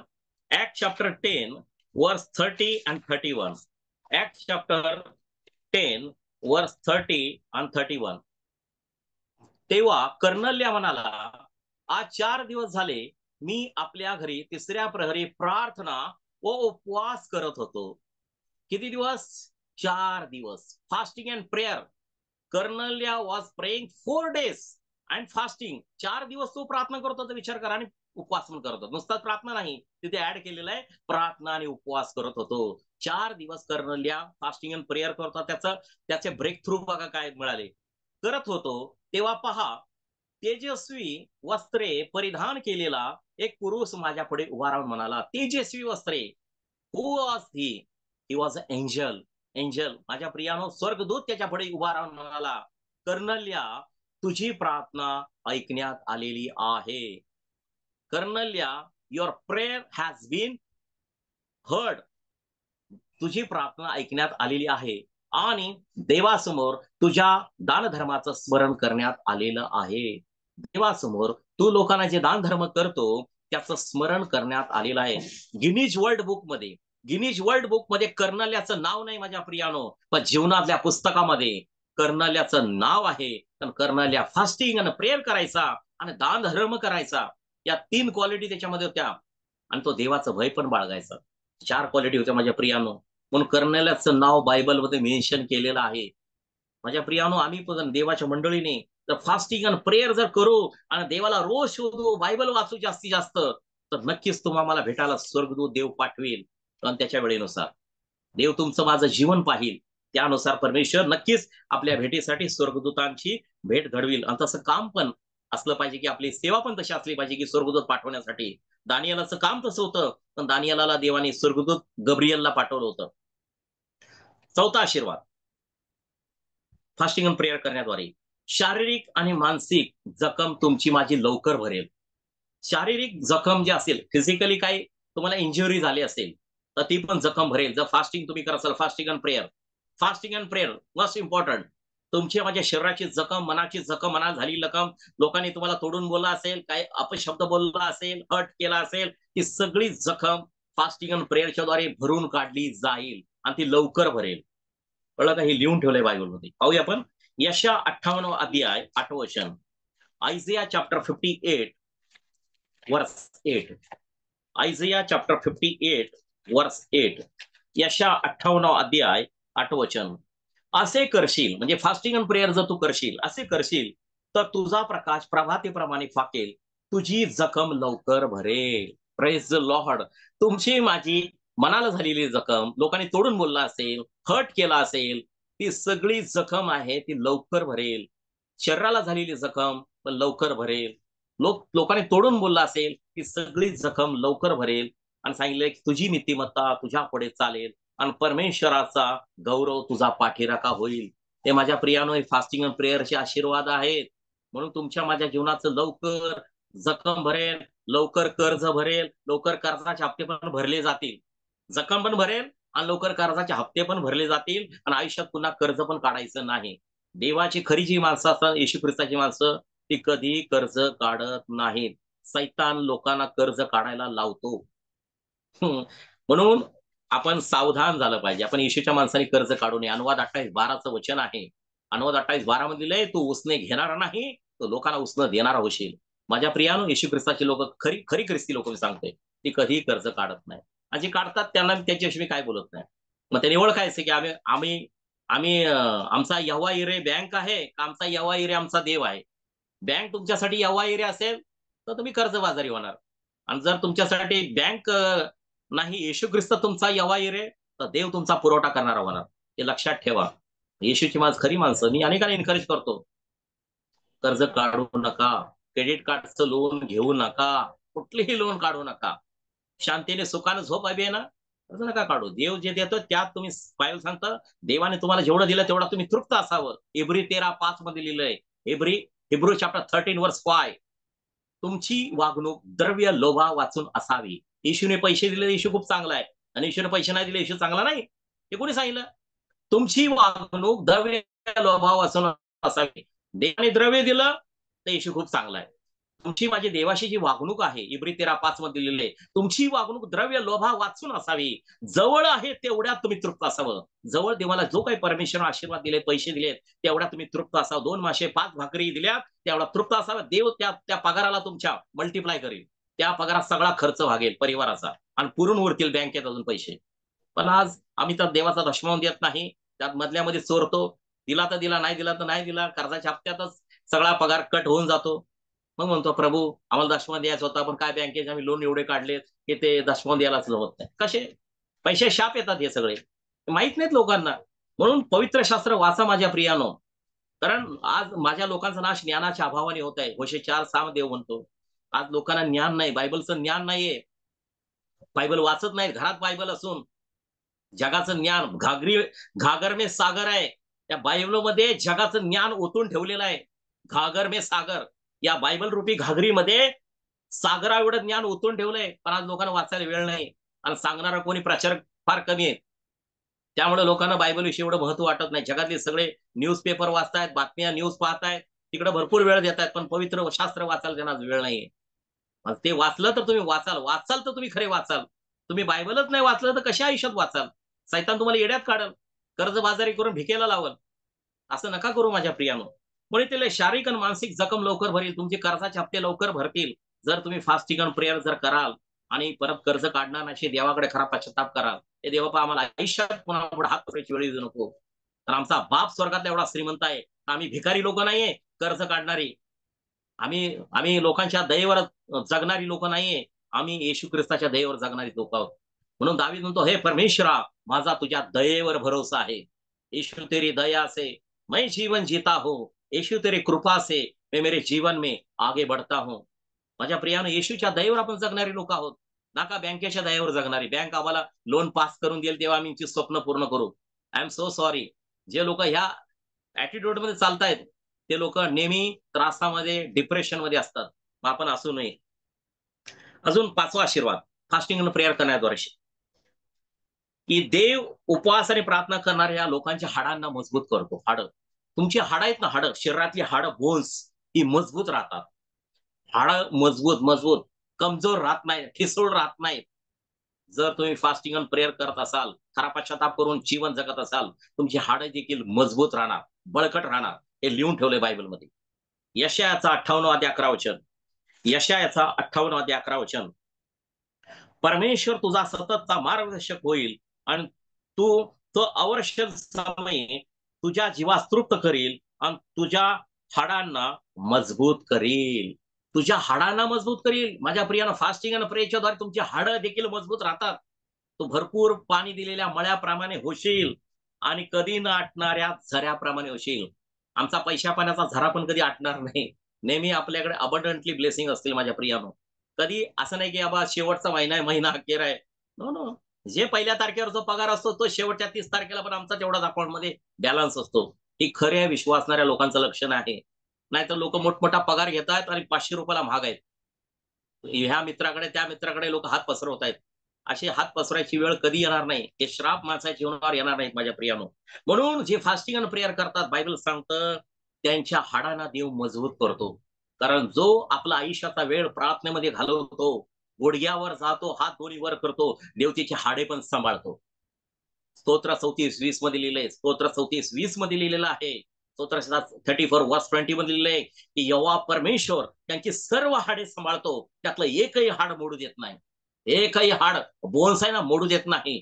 त्या हाडांना देव मजबूत करतो. पण जो गुडघ्यावर जाऊन देवाला हॉनर करतो, दोन्ही हात वरती करून आकाशाच्या देवाकडे प्रार्थना करतो, देव त्याच्या हाडांना पण सुरक्षित ठेवतो. त्यांची हाडं देखील हाडं मजबूत राहतात. या आपण पाहतो अलिशाची हाडं होती माझ्या प्रियानो. अलिशाच्या हाडाला डेड बॉडी स्पर्श झाली आणि तो मेलेला माणूस बायबल सांगतो जिवंत झाला. अलिशाची हाडं देखील आशीर्वादित होती. माहिती तुम्हाला, हे देवाच्या सेवकाचं लक्षण आहे. हाडं देखील आशीर्वादित असतात. जे गुडघ्यावर जाऊन प्रार्थना करतात ना, घुटना मिनिस्ट्री, तर माझ्या प्रियाने त्यांच्या हाडांना देव सांभाळतो. लक्षात ठेवा, त्यांची हाडं देव मजबूत करतो. कारण तो माझा सेवक माझ्या पुढे नीतिमान ठरलेला आहे. माझ्या प्रियानो, आपण देवापुढे जेव्हा नीतिमान ठरतो ना, देव आपल्या परिवाराची काळजी घेतो. तर प्रभूच्या नावाला धन्यवाद. मी आशा बाळगतो तुम्हाला हे सगळं वचनं कळलेली आहेत. आपण एक मिनिट पुन्हा एकदा रिव्हिजन घेऊया. देवाच्या उपस्थितीमध्ये कोण कोण राहिलं? देवाच्या उपस्थितीमध्ये एलिया संदेष्टा राहिला, दावीद राहिला, मोशे राहिला, दानियल राहिला, इस्तर राहिली, इज्रा शास्त्री राहिला, नेहम्या राहिला. माझ्या प्रिय असे बरेचसे देवाचे सेवकाचे देवाच्या उपस्थितीमध्ये राहिले आणि त्यांनी त्यांच्या जीवनात ब्रेक थ्रू पाहिले. आणि उपवास का करायचा असतो? तर उपवास आणि प्रार्थना केल्याशिवाय असल्या जातीची भूतं निघत नाहीत. सर्व प्रकारची जी भूत आहेत आपल्या जीवनावरची, ती न दिसणारी भूत आहेत, कर्जाचं भूत आहे, आजाराचं भूत आहे, ही अनेक भूत जी आपल्याला त्रास देत आहेत. आपण म्हणतो मला त्रास होतोय, शरीर दुखतंय, इकडं दुखतंय, तिकडं दुखतंय. मग हे प्रकारचे दुखणी आहेत, हे सगळे इव्हिल स्पिरिट जे आहेत ते आपल्या जीवनातनं निघून जातील. आणि उपवास करण्यामागचा मूळ हेतू काय आहे? की सगळं जोखड मोडण्यासाठी फास्टिंग आणि प्रेयर केली जाते. आपल्या जीवनाचं सर्व जोख मोडण्यासाठी आपण फास्टिंग आणि प्रेयर करावी. आणि उपवास करण्याचा मूळ हेतू काय आहे? उपवास करण्याच्या द्वारे आम्ही नम्र होतो. आणि नम्र होऊन जेव्हा जेव्हा प्रार्थना करतो, ती प्रार्थना स्वर्गामध्ये ऐकली जाते. हे त्यामागचा मूळ हेतू आहे. फास्टिंग करण्याचा मूळ पहिला फायदा, फास्टिंग करण्याद्वारे, फास्टिंग आणि प्रेयर करण्याद्वारे देव आमची प्रार्थना ऐकतो. फास्टिंग आणि प्रेयर करण्याद्वारे स्वर्गदूत तुम्हाला मला भेटायला येतात. फास्टिंग आणि प्रेयर करण्याच्या द्वारे आम्ही खरा पश्चाताप केला तर आपल्या जीवनात संकट देव पाठवत नाही. आणि चौथी गोष्ट आहे, फास्टिंग प्रेयर करण्याद्वारे आमच्या जीवनाची सगळी जखम जी आहे ती लवकर भरते. सगळे कर्जाचे हप्ते भरले जातात, कुठेही काय राहत नाही, अकाउंट नील राहतं, ₹1 लोन आपल्या जीवनावर राहत नाही. आणि फास्टिंग आणि प्रेयरच्या द्वारे आपली हाडं देखील मजबूत राहतात.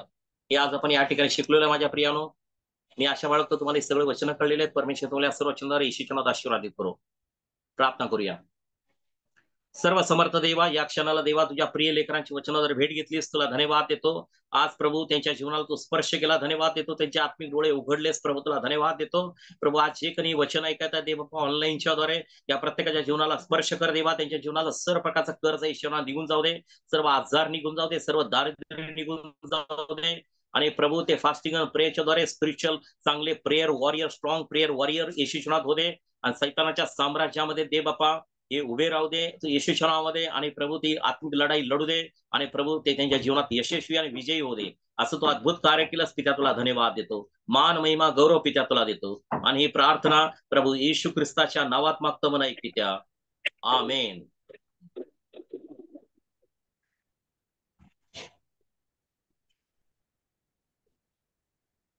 आमेन आमेन. थँक्यू पास्टर नारायण नलदार यांनी आपल्याला खूप सुंदर प्रकारे देवाच्या वचनातून आपल्याला मार्गदर्शन केलं की उपवास आणि प्रार्थना आपण का करायला पाहिजे, त्याचा उद्देश काय आहे, याविषयी आपल्याला या ठिकाणी सुंदर असं नारायण नलदार यांनी आपल्याला शिकवलेलं आहे. खरोखर मी असं नारायण नलदार यांचे आभार मानतो प्रभूमध्ये.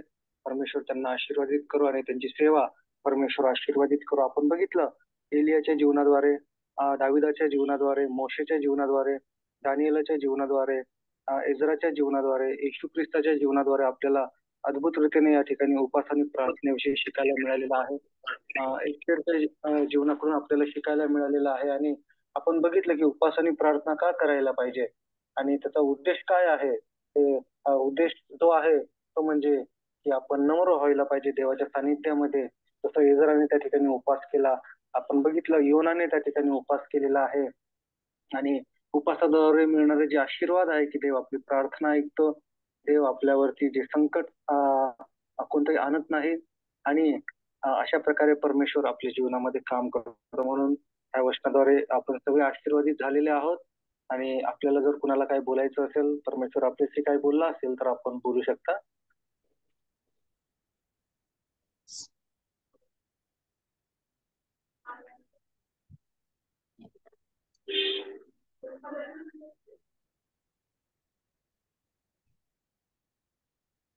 येस, कोणाला काय विचारायचं विचारू शकता.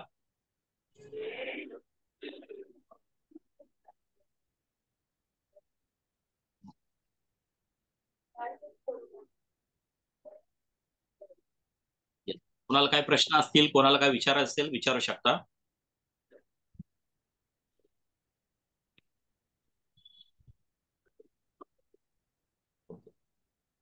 कोणाचे काहीच प्रश्न नाहीत का? ठीक आहे, ओके.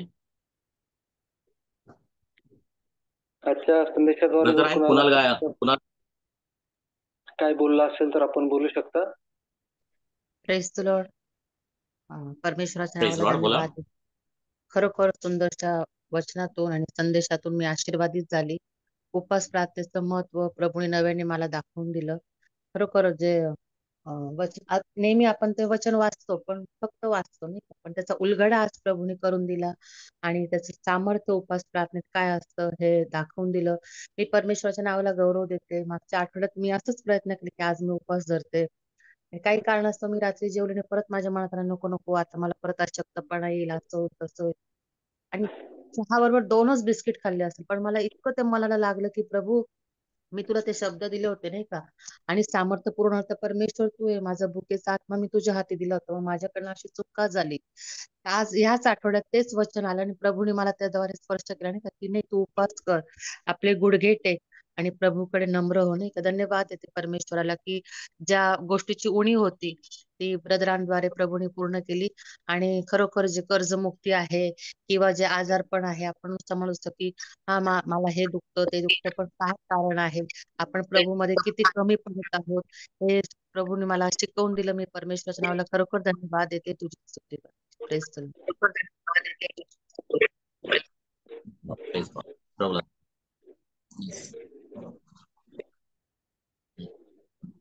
अजून विचारा, कोणाला काय विचारायचं आहे, कोणा जीवनात काय साक्ष घडली असेल, देव तुमच्याशी काय बोलला असेल तर तुम्ही शेअर करू शकता तुमचे प्रश्न. Praise the Lord. Anybody else? देवाच्या नावाला धन्यवाद देते.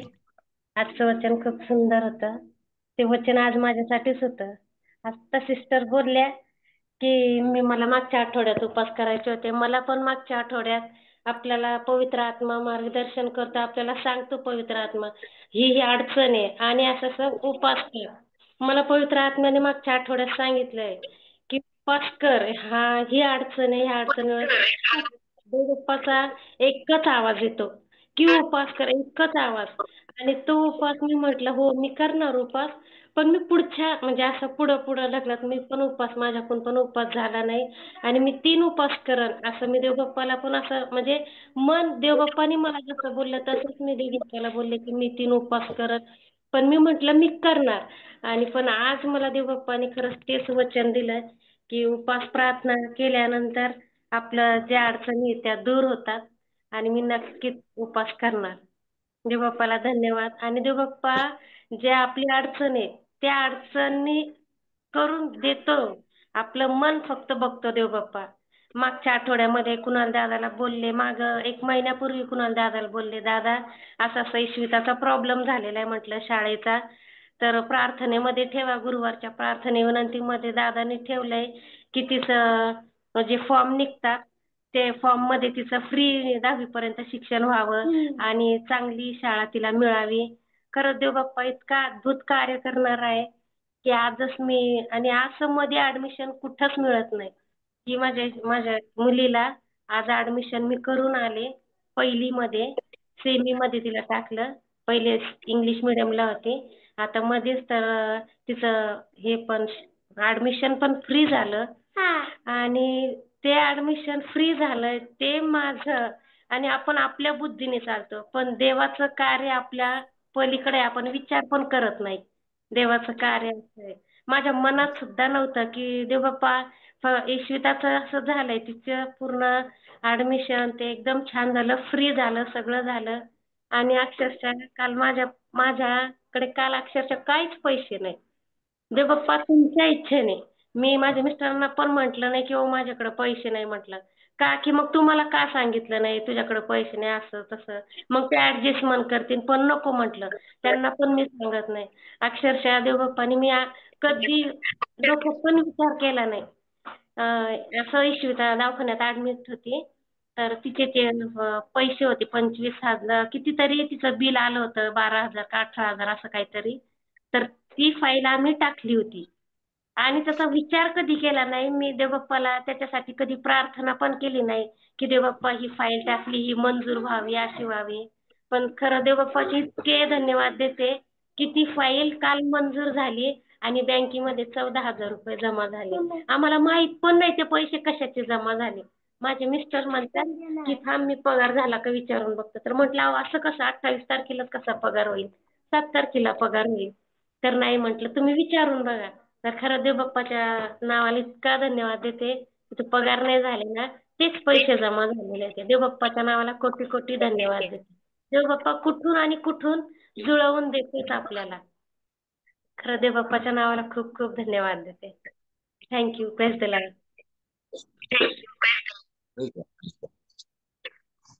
ठीक आहे. अजून कोणाला विचारायचं आहे काय, बोलायचं आहे? Anybody else? यस, विचारू शकता.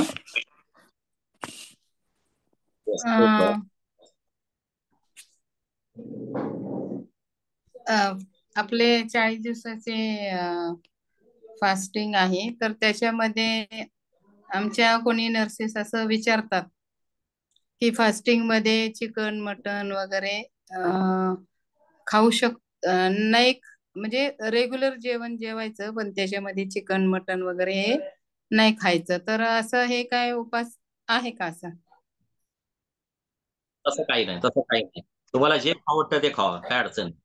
नाही नाही, ते म्हणतात की पण 40 दिवसभर काय दिवस खायचंच नाही, म्हणजे हे आपण एक प्रकारचा उपास होतो का असं, ज्यांना सवय असते ना रोज खायचं?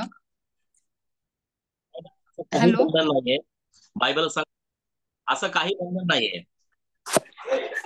असं काही बंधन अडचण नाही. तुम्ही खाऊ शकता. मी नाही, माझ्यासाठी नाही, म्हणजे पुढचे व्यक्ती. आपण तर हे उपासाच्या दिवसात तर खातच नाही हे मला माहितीये, पण कोणाकोणाचे असे प्रश्न आहे की ते 40 दिवस नाही खात असं, तर ते पण उपास आहे का असा? नाही ना, असं काही बायबलमध्ये लिहिलं नाही ना, असं बायबल लिहिलेलं नाहीये. खाण्यापिण्यात देवाचं राज्य नाही, बायबल सांगतो. तुम्ही खा किंवा ना खा, त्या देवाचं राज्य नाहीये. नीतिमत्व, शांती आणि पवित्र मिळणार आनंद या देवाचं राज्य. काही खाऊ शकता, खाण्याला काय अडचण नाही. उपास संपल्यानंतर तुम्ही खाऊ शकता. नॉनव्हेज खा, व्हेज खा, काही अडचण नाही. फक्त दिवसभर काय खायचं नाही, एवढी फक्त काळजी घ्यायची. आणि प्रार्थनेत राहायचं. नुसतं उपवास म्हणजे डायटिंग नाही करायचं. बायबल वाचायचं, अन्य भाषेमध्ये प्रेयर करायची, देवामध्ये वेळ द्यायचा. कामाला वगैरे जाऊ शकता, काम वगैरे करून तुम्ही करू शकता, असं काही नाही. कामाला जाऊन करायचं. बोला बोला, अजून कोणाला काय विचारायचं आहे? Praise Lord. Praise Lord. हा बोला. यस सिस्टर, बोला. Praise Lord. हा बोला. मी परमेश्वराच्या नावाला धन्यवाद देते. मी जिथं ड्युटी करत होते, आता तो पेशंट स्टेबल आहे, पूर्णपणे स्टेबल झालेला आहे. आणि मध्यंतरी तो कोमात गेलेला होता आणि त्यासाठी पण मी प्रेयर रिक्वेस्ट दिली होती. आज तो पूर्णपणे बरा आहे. त्यांची इच्छा आहे की आता सिस्टर न ठेवता एखादी मावशी ठेवावी, कारण तो चांगले चालत आहे ते आणि व्यवस्थित स्वतः म्हणजे काम पण करते थोडं थोडं. तर त्यांची इच्छा आहे की मावशी ठेवायची म्हणून. पण आतापर्यंत जे 9-10 महिने मी काम केलं त्यांच्याकडे, पण खरंच खूप मी त्या कामाद्वारे आशीर्वादित झालेली आहे. आणि मी प्रेयर रिक्वेस्ट दिली होती की बरेच महिने मला जॉब लागत नव्हता आणि लागला तरी 2-3 दिवस किंवा 8 दिवस असा टिकायचा, पण हा माझा लॉंग ड्युटी गेली आणि मी खूप मला आशीर्वादित केलं परमेश्वराने. आणि कुणाल ब्रदर सोबत त्या दिवशीच बोलले मी, बोलले, "सर, काळजी करू नका, कारण जर देवबाप्पाची काही योजना असते की जर तुम्हाला तुमचा जॉब टिकवायचा नाही आणि तुम्हाला, कारण मी सरांशी बोलले होते की बोला बोला सर मला तुम्ही कंटिन्यू ठेवाल का, बोला तर बोला, मग आवाज येत नाईट नाही. देतो म्हणून मी नाईट देतो मी, तर नाईट कंटिन्यू करा. पण ते नाईट पण आता त्यांनी 24 तासाची ठेवलेली, तर ते बोलले की आता आम्हाला मावशी हवी आहे आणि ह्या ड्युट्या सगळ्या सिस्टर नकोच आहे, कारण तिला मेडिसिन पण सगळे कमी झालेले आहे, सगळं हे झालेलं आहे. तर मग मी कुणाल ब्रदरशी बोलली, ब्रदर असं असं बोलतायत ते. ब्रदर बोलले की तुमच्यासाठी जी परमेश्वराची योजना आहे ती परमेश्वर योजना करणार आहे. आणि खरंच मी परमेश्वराच्या नावाला धन्यवाद देते की माझे आता जस्ट मला या 2 दिवसात सरांनी सांगितलं की सिस्टर अभी आप स्टॉप करो. तर त्याच्याच अगोदर आज 5-6 दिवस झालेले आहे की माझी भाची अचानक आली, जी BSc नर्स आहे, आणि आल्याबरोबर तिला ड्युटी मिळाली आणि त्यानंतर ती कंटिन्यू ड्युटी करत आहे.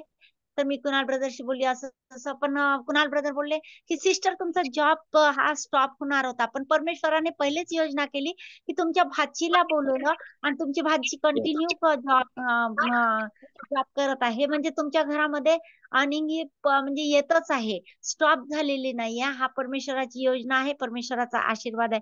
परमेश्वराच्या नावाला खरोखरच धन्यवाद देते. आणि आजचा मेसेज आहे की तुम्ही उपास प्रार्थनेद्वारे आपले बंधन तोडा.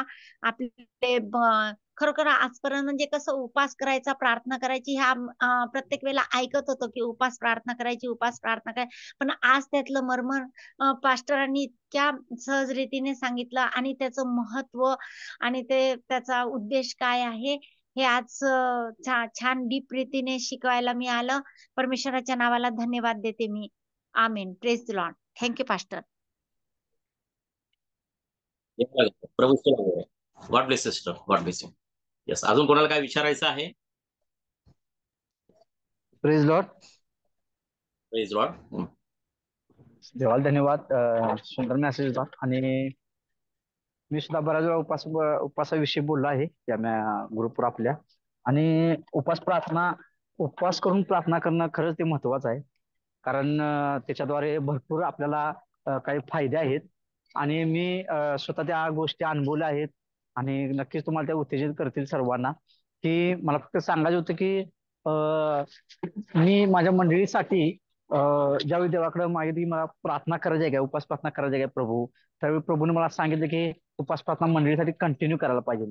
तर मी ज्यावेळी ख्रिस्तामध्ये आलो आणि मंडळी ज्यावेळी आमची तयार झाली त्यावेळी मी मंडळीसाठी प्रार्थना करत होतो. आणि 2 वर्ष 3 वर्ष कंटिन्यू न चुकता गुरुवारचं जी फास्टिंग पिरियड माझी असते ती प्रार्थना मी चालू ठेवली. आणि मध्यंतरी असं वाटलं की 2 वर्ष आता भरपूर झालेत आणि आता प्रार्थना बदलूया, कुठल्या दुसऱ्या मुद्द्यासाठी प्रार्थना करूया.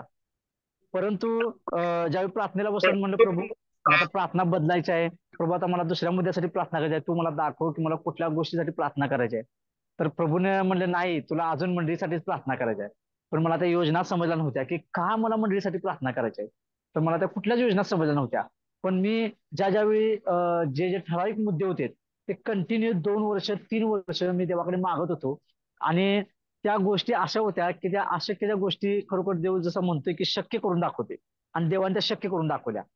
ज्या लोकांची मंडळीमध्ये एक ठराविक 3 ते 4 लोक आहेत, ज्या लोकांची कधीच कुणीच अपेक्षा केली नाही की ते लोक देवामध्ये वाढतील आणि देवाबरोबर ते करार करतील आणि बाप्तिस्मा घेतील, या लेवलपर्यंत ते पोहोचतील, असा कधीच त्यांच्याविषयी अपेक्षा केली नव्हती. तर उपवास आणि प्रार्थनेच्या द्वारे त्या लोकांनी येत्या दिवसामध्ये ज्यावेळी मी मुद्दा बदलायचं ठरवलं होतं, तिथून पुढे काही 6-7 महिन्यानंतर मी कंटिन्यू प्रार्थना केल्यानंतर मला ऐकायला मिळालं की अरे हा व्यक्ती पण उपवास प्रार्थना करणार आहे, सॉरी हा व्यक्ती पण बाप्तिस्मा घेणार आहे, अरे ही व्यक्ती पण बाप्तिस्मा घेणार आहे. एक व्यक्ती तर होती ती वयस्कर आहे, आणि तिला जादूटोणाची एवढी भीती वाटते की प्रत्येक टायमाला ती आम्हाला फोन करत असेल, म्हणते पास्टर प्रार्थना करा, माझ्या अंगाला भडके मारतायत, माझ्या अंगाला टोचत आहे. मग आम्ही तिला सांगायचं की तुम्ही बाप्तिस्मा घ्या, तुम्ही उपवास प्रार्थना करा आणि तुम्ही प्रभूमध्ये वाढला तर तुमच्या नक्की या सगळ्या गोष्टी निघून जातील, तुमची भीती निघून जाईल. तर ती व्यक्ती कधी ऐकायची नाही आणि ती म्हणायची तुम्ही आम्हाला बाकीचं काही सांगू नका, उलट बोलू नका, तुम्ही प्रार्थना करा फक्त. आम्ही तिला सतत सांगत राहायचं. मग एक दिवशी तिला सांगायचं बंद केलं आणि प्रभू जवळ हा मुद्दा मांडला, प्रभू त्या बहिणीला आईला समजू दे, ती बाप्तिस्मा घेऊ दे, ती तुझं रक्त आणि शरीर घेऊ दे, त्याच्याशिवाय तिच्या जीवनातल्या सर्व समस्या अडचणी सुटणार नाहीत. पण येत्या दिवसामध्ये काही गोष्टी अशा झाल्या की त्या व्यक्तीच्या मनात देवानं टाकलं की तुला बाप्तिस्मा घ्यायचा आहे आणि आम्हाला आश्चर्य वाटलं. आणि जसं वचन सांगते की कोणी 30 पट, कोणी 60 पट, कोणी 100 पट पीक देईल. तर ती व्यक्ती सुरुवातीला 30 पट पीक द्यायला देवाला तिने सुरुवात केली. तिनं 1 तास प्रार्थना करायला सुरुवात केली आणि तिची कंडिशन अशी आहे प्रियानो की खरंच तिला बसता येत नाही. तरी सुद्धा उपवास प्रार्थनेमध्ये आम्ही जे तिला शिकवलं होतं की तुम्ही 2 तास कमीत कमी उपवास प्रार्थना करावी, तर ती व्यक्ती अडीच तास 3 तास ती गुडघे टेकून देवाकडे रडायला लागली की देवा मला बाप्तिस्मा घ्यायचा आहे, मी घेऊ काय, मी घेऊ काय. तर देवाने तिला स्वप्नाच्या द्वारे दाखवले की तुला बाप्तिस्मा घ्यायचा आहे. आणि 1 वर्ष झालं आज त्या व्यक्तीचा बाप्तिस्मा होऊन आणि बाप्तिस्म्याच्या द्वारे तिचं जीवन बदललं आणि तिच्या जीवनात जे आजारपण होतं, जे भडके मारायचे होतं, जे तिला जादू टोणाची भीती वाटते, सगळ्या गोष्टी निघून गेल्या. आणि हे फक्त मला माझ्या जीवनात अनुभव आहे की मी त्या व्यक्तीसाठी प्रार्थना करायची की देवाचा बाप्तिस्माद्वारे करार होऊ दे. आणि नंतर मी त्याच्यामध्ये अनेक मुद्दा केला होता की आमचे जे माझे जे सासरे आहेत, सासऱ्यांना माझ्या गुटख्याची सवय होती आणि कधीच प्रभूच्या गोष्टी ऐकत नव्हते, कधीच चर्चला जात नव्हते. आणि मी एवढं त्यांना सांगायचं जीव तोडून की अहो मी पास्टर आहे आणि मी लोकांना शिकवते, पण तुम्ही त्यात ऐकत नाही आणि तुम्ही प्रार्थना करायला पाहिजे, तुम्ही व्यसन सोडायला पाहिजे. ते म्हणजे नाही नाही मला जेव्हा वाटतं तेव्हा मी करतो, पण ते कुठल्याच गोष्टींना ऐकत नव्हते. मग ज्यावेळी मी प्रभूकडे उपास प्रार्थना करायला चालू केली या मुद्द्याला धरून की प्रभू माझ्या सासऱ्यांचं तारून दे, सासऱ्यांचं तारून दे. एक दिवस असा आला की सासरे हळूहळू पहिला देवाची गाणी ऐकायला त्यांनी चालू केले. हळूहळू त्यांनी घरात 10-10 मिनिटं प्रार्थना चालू करायला केली. मग त्यांनी मला विचारलं प्रार्थना कशी करायची, असे तुम्ही सांगा प्रार्थना कशी करायची, काय करायची. त्यांना एक देवाच्या मुद्द्याच्याद्वारे त्यांना शिकवत गेलो. आणि त्या दिवसामध्ये असं झालं, 1च महिन्यामध्ये सांगितल्यानंतर त्याने 1 महिन्यामध्ये त्यांचं व्यसन पहिला देवानं सोडलं. व्यसन सोडल्यानंतर दुसऱ्या महिन्यामध्ये त्यांनी देवामध्ये इतकी ग्रोथ फास्ट घेतली की त्यांनी बाप्तिस्माद्वारे देवाबरोबर करार केला आणि सगळ्या गोष्टी त्यांच्या जीवनातून सोडून इतके ते नम्र राहिले की आता ते ख्रिस्तामध्ये एक चांगले व्यक्ती चर्चमध्ये आमच्या ओळखले जातात. आणि ही सर्व कृपा महिमा ही देवाची आहे आणि ह्या सर्व श्रेय देवाला जाते, कारण देवाने ती उपवास प्रार्थना करायला ज्यावेळी आम्हाला शिकवलं आणि उपवास करून प्रार्थना करणं किती महत्वाचं आहे. आणि आम्ही ज्यावेळी इतर लोकांसाठी उपवासी राहतो, आम्ही झटतो, आमच्या जीवनात सुद्धा देव पहिला आशीर्वादित देतोच, परंतु इतरांचं देखील तारणासाठी आम्ही कारणीभूत ठरतोय. आणि येत्या दिवसामध्ये नक्कीच देव त्याचं प्रतिफळ आम्हाला सुद्धा देणार आणि जे लोक आपल्या बरोबर स्वर्गात असतील त्यांच्यासाठी सुद्धा देव नक्कीच आनंद होणार. म्हणून उपवास आणि प्रार्थना करणं खरोखर इतकं महत्वाचं आहे की तुम्ही जितका वेळ तुम्हाला मिळेल तितका वेळ तुम्ही उपवासामध्ये जायला पाहिजे, तितकी वेळ तुम्ही उपवास प्रार्थना करायला पाहिजे. आणि माझ्या जीवनातली एक मोठी गोष्ट आहे की मी पत्नीच्या बहकाव्यामध्ये येऊन आम्ही बाळ खाली केलं होतं, आम्हाला नको होतं लवकर म्हणून. पण ज्यावेळी आम्ही पुन्हा प्रेग्नन्सीचा चान्स घेत होतो त्यावेळी आम्हाला प्रेग्नन्सी राहत नव्हती मिसेसला. परंतु ज्यावेळी प्रभूच्या आत्म्याने सांगितले की तुम्ही चुकलाय आणि तुम्ही 3 दिवस उपवास आणि प्रार्थना पती पत्नीने करायला पाहिजे. आणि आम्ही दोघं पती पत्नीने आम्ही रात्रीचं बसून हातात हात धरून गुडघे टेकून 2 तास देवासमोर रडत होतो. देवा ज्या मेडिकल मधनं गोळ्या घेतल्या त्याला क्षमा कर, ज्यानं दिला त्याला क्षमा कर, ज्यानं सल्ला दिला त्याला क्षमा कर, आम्हाला क्षमा कर, डॉक्टरला क्षमा कर. बऱ्याच गोष्टी आम्ही प्रभूकडे 3 दिवस मागितल्या. परंतु 8 दिवसानंतर ते जेव्हा 3 दिवसाचा उपवास आमचा प्रार्थना आम्ही पूर्ण केली, 8व्या दिवशी देवानं आम्हाला प्रेग्नेन्सीचा चान्स दिला आणि प्रेग्नेन्सी देवानं देऊन बाळ देऊन देवानं आशीर्वाद केलं. इतकंच नाही तर ज्यावेळी आम्ही प्रार्थना करायला लागलो, देवा आता धन्यवाद देतो, म्हणलं की तू आम्हाला बाळ देऊन असं देऊन आशीर्वाद करतायस, पण तू देवा पहिली मुलगी आहे मला, आता देवा माझी इच्छा आहे मी तुला मागणार की तू मला मुलगाच देणार. तर दुसऱ्या महिन्यामध्ये देवानं मला नावासहित दाखवून दिलं प्रार्थनेमध्ये, दृष्टांतामध्ये, स्वप्नामध्ये की या व्यक्तीचं तुला हे नाव ठेवायचं आहे आणि तुला मुलगा होईल तू त्याचं नाव मी खास ठेवायचं, परंतु ज्यावेळी तो जन्माला येईल त्याच वेळी त्याच्या नावाची तू फोड केली पाहिजेस, तोपर्यंत तू नाव ते कुणालाही सांगू नको. मी माझ्या पास्टरला सुद्धा माझं नाव, मी मुलग्याचं नाव सांगितलं नव्हतं.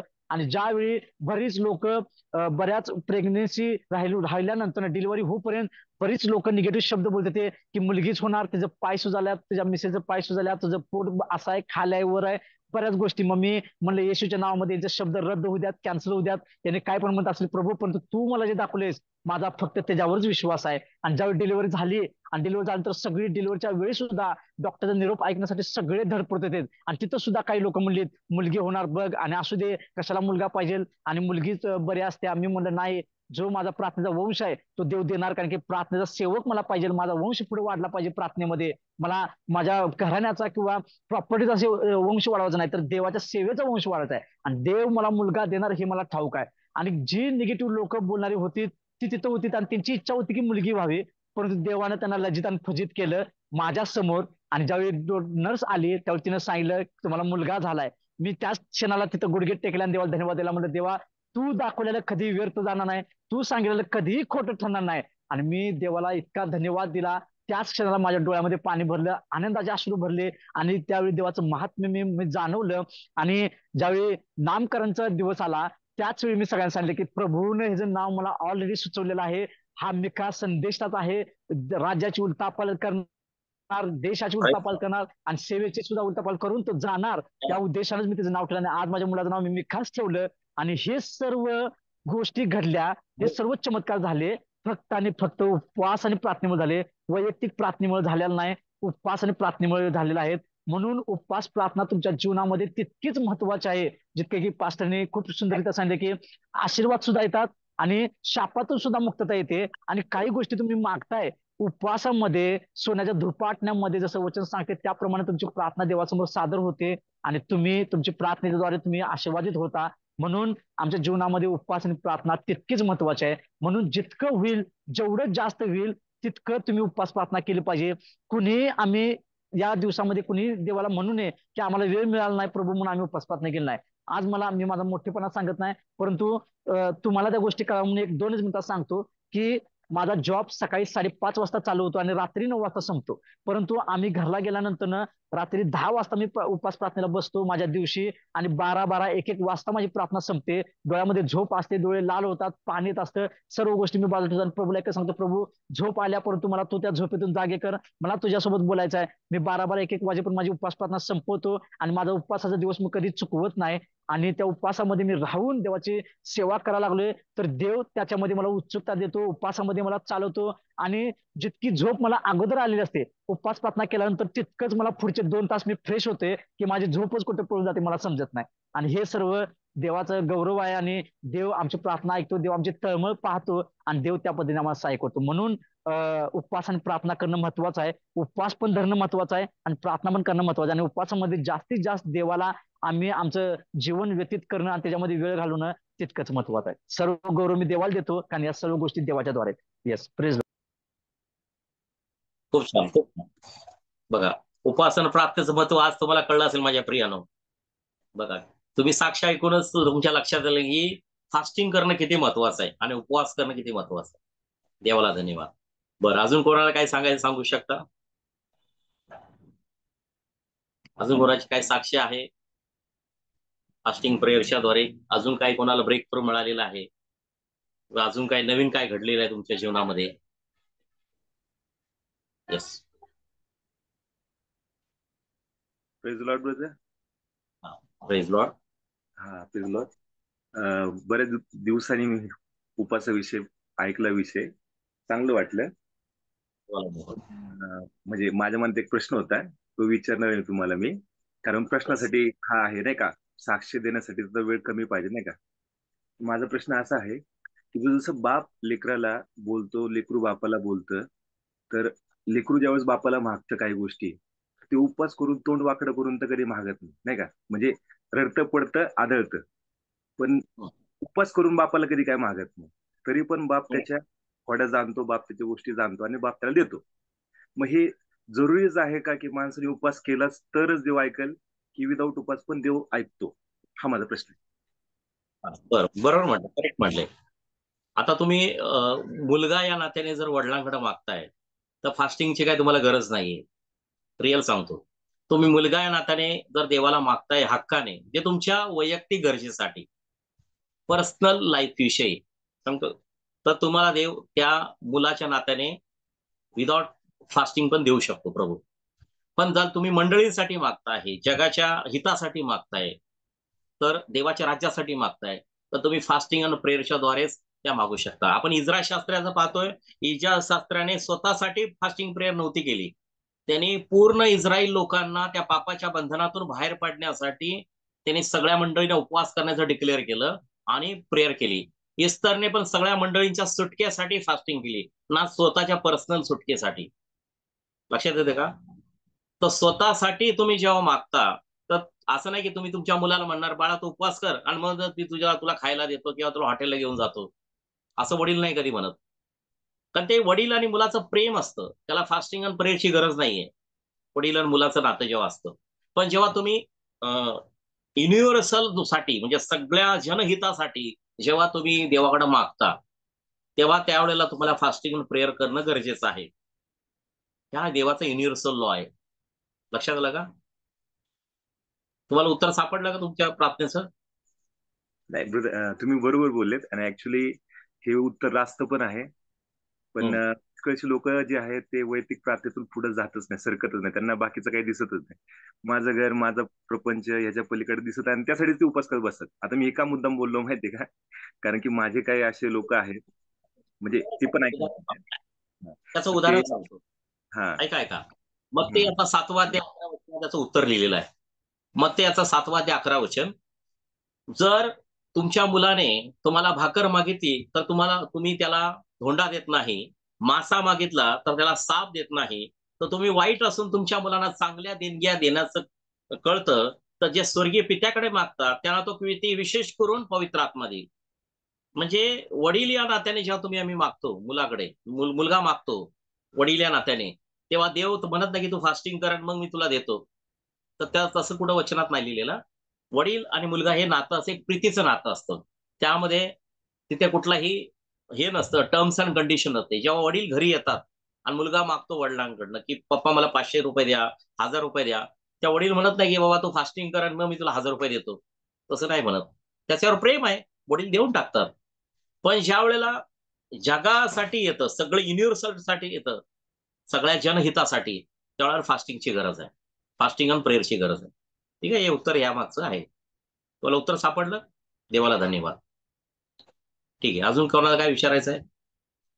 मी थोडंसं ऍड करू का त्याच्यामध्ये, की ज्या काही गोष्टी पारंपरिक जे उपजत वडिलोपार्जित जे आहेत त्या गोष्टी आम्हाला मिळतातच, परंतु ज्या गोष्टी आम्हाला आमच्यासाठी स्वतःहून घ्याव्या लागणार आहेत, त्यासाठी धार्मिकता जी आहे, पवित्रता जी आहे, जे इतर अनेक अशा ज्या गोष्टी आहेत त्यासाठी आम्हाला उपास प्रार्थना करणं गरजेचं आहे. ज्या प्रभू आम्हाला लागेल ते झोपेती देतो, हे जे आहे ते प्रभूने आमच्यावर केलेली प्रीती आहे. परंतु इतर ज्या गोष्टी आहेत, जे भूत घालवायचं असं म्हटलेलं आहे येशू ख्रिस्तानं, की हे भूत उपास आणि प्रार्थनेशिवाय जात नाही, त्यावेळेला मात्र आम्हाला उपास आणि प्रार्थना करणं हे गरजेचंच आहे. थँक्यू. देवाला धन्यवाद. करेक्ट. फार सुंदर प्रश्न विचारला ब्रदरजी, देवाला धन्यवाद. बरं, अजून कोणाचे काय प्रश्न आहेत? विचारा, काय असेल तर विचारू शकता. Praise the Lord brother. हा, प्रेज लॉर्ड. आता तुम्ही म्हटले की म्हणजे दिवसभर उपास धरायचा आणि संध्याकाळी उपास सोडायचा, पण जरा दिवसभर जरा उपास होत नसेल तर मग? तुम्हाला जेवढं जमतं तेवढं करा. उपवास हा शरीराचा नाही, उपवास हा आत्म्याचा घडला पाहिजे. कळलं का? बायबल पीडा व्हावी तुम्हाला पसंत आहे का? 158 मध्ये लिहिलेलं आहे. 158चा अध्याय वाचा, उपवासाविषयी अध्याय आहे. देहास पीडा व्हावी हा उपवास देवाला पसंत नाही. तुम्हाला समजा तुमचं शरीर तुमचं साथ देत नाहीये, उदाहरण घ्या की सूर्यास्त होईल तेव्हा तुम्ही उपवास करा. एवढा देव आपला क्रूर नाहीये, तो दयाळू देव आहे. आपण नवीन करारातली लोक, जुन्या करारामध्ये कसं होतं, सगळ्या गोष्टी कडक होत्या, कायदे कानून कडक होते जुन्या करारानुसार. कारण आता आपल्याला नवीन करारानुसार आपल्याला दया प्राप्त झालेली आहे, देवाची दया प्राप्त आहे. कळलं का? म्हणून आपल्याला देव सहनशक्तीच्या पलीकडे आपली परीक्षा होऊ देणार नाही असं वचन आहे. तुम्हाला जेवढं सहन करतात 12 वाजता पर्यंत तुम्ही दम काढू शकता, तर 12 वाजता पण तुम्ही सोडू शकता, असं काही अडचण नाही. कळलं का? तोपर्यंत तुम्हाला सहन होतंय तोपर्यंत तुम्ही फास्टिंग करा. नाही सहन झालं, नो प्रॉब्लेम. फास्टिंग मेन कशाचं होणं गरजेचं आहे? वाईट गोष्टी आपल्याकडनं घडल्या नाही पाहिजेत, त्या गोष्टीची फास्टिंग होणं हे महत्वाचं नाही. फास्टिंग करण्याद्वारे आपण नम्र होतो, नम्रता आपली कंटिन्यू टिकून राहिली पाहिजे. हा, बरोबर आहे. Okay, thank you. अजून काय कोणाला? ओके,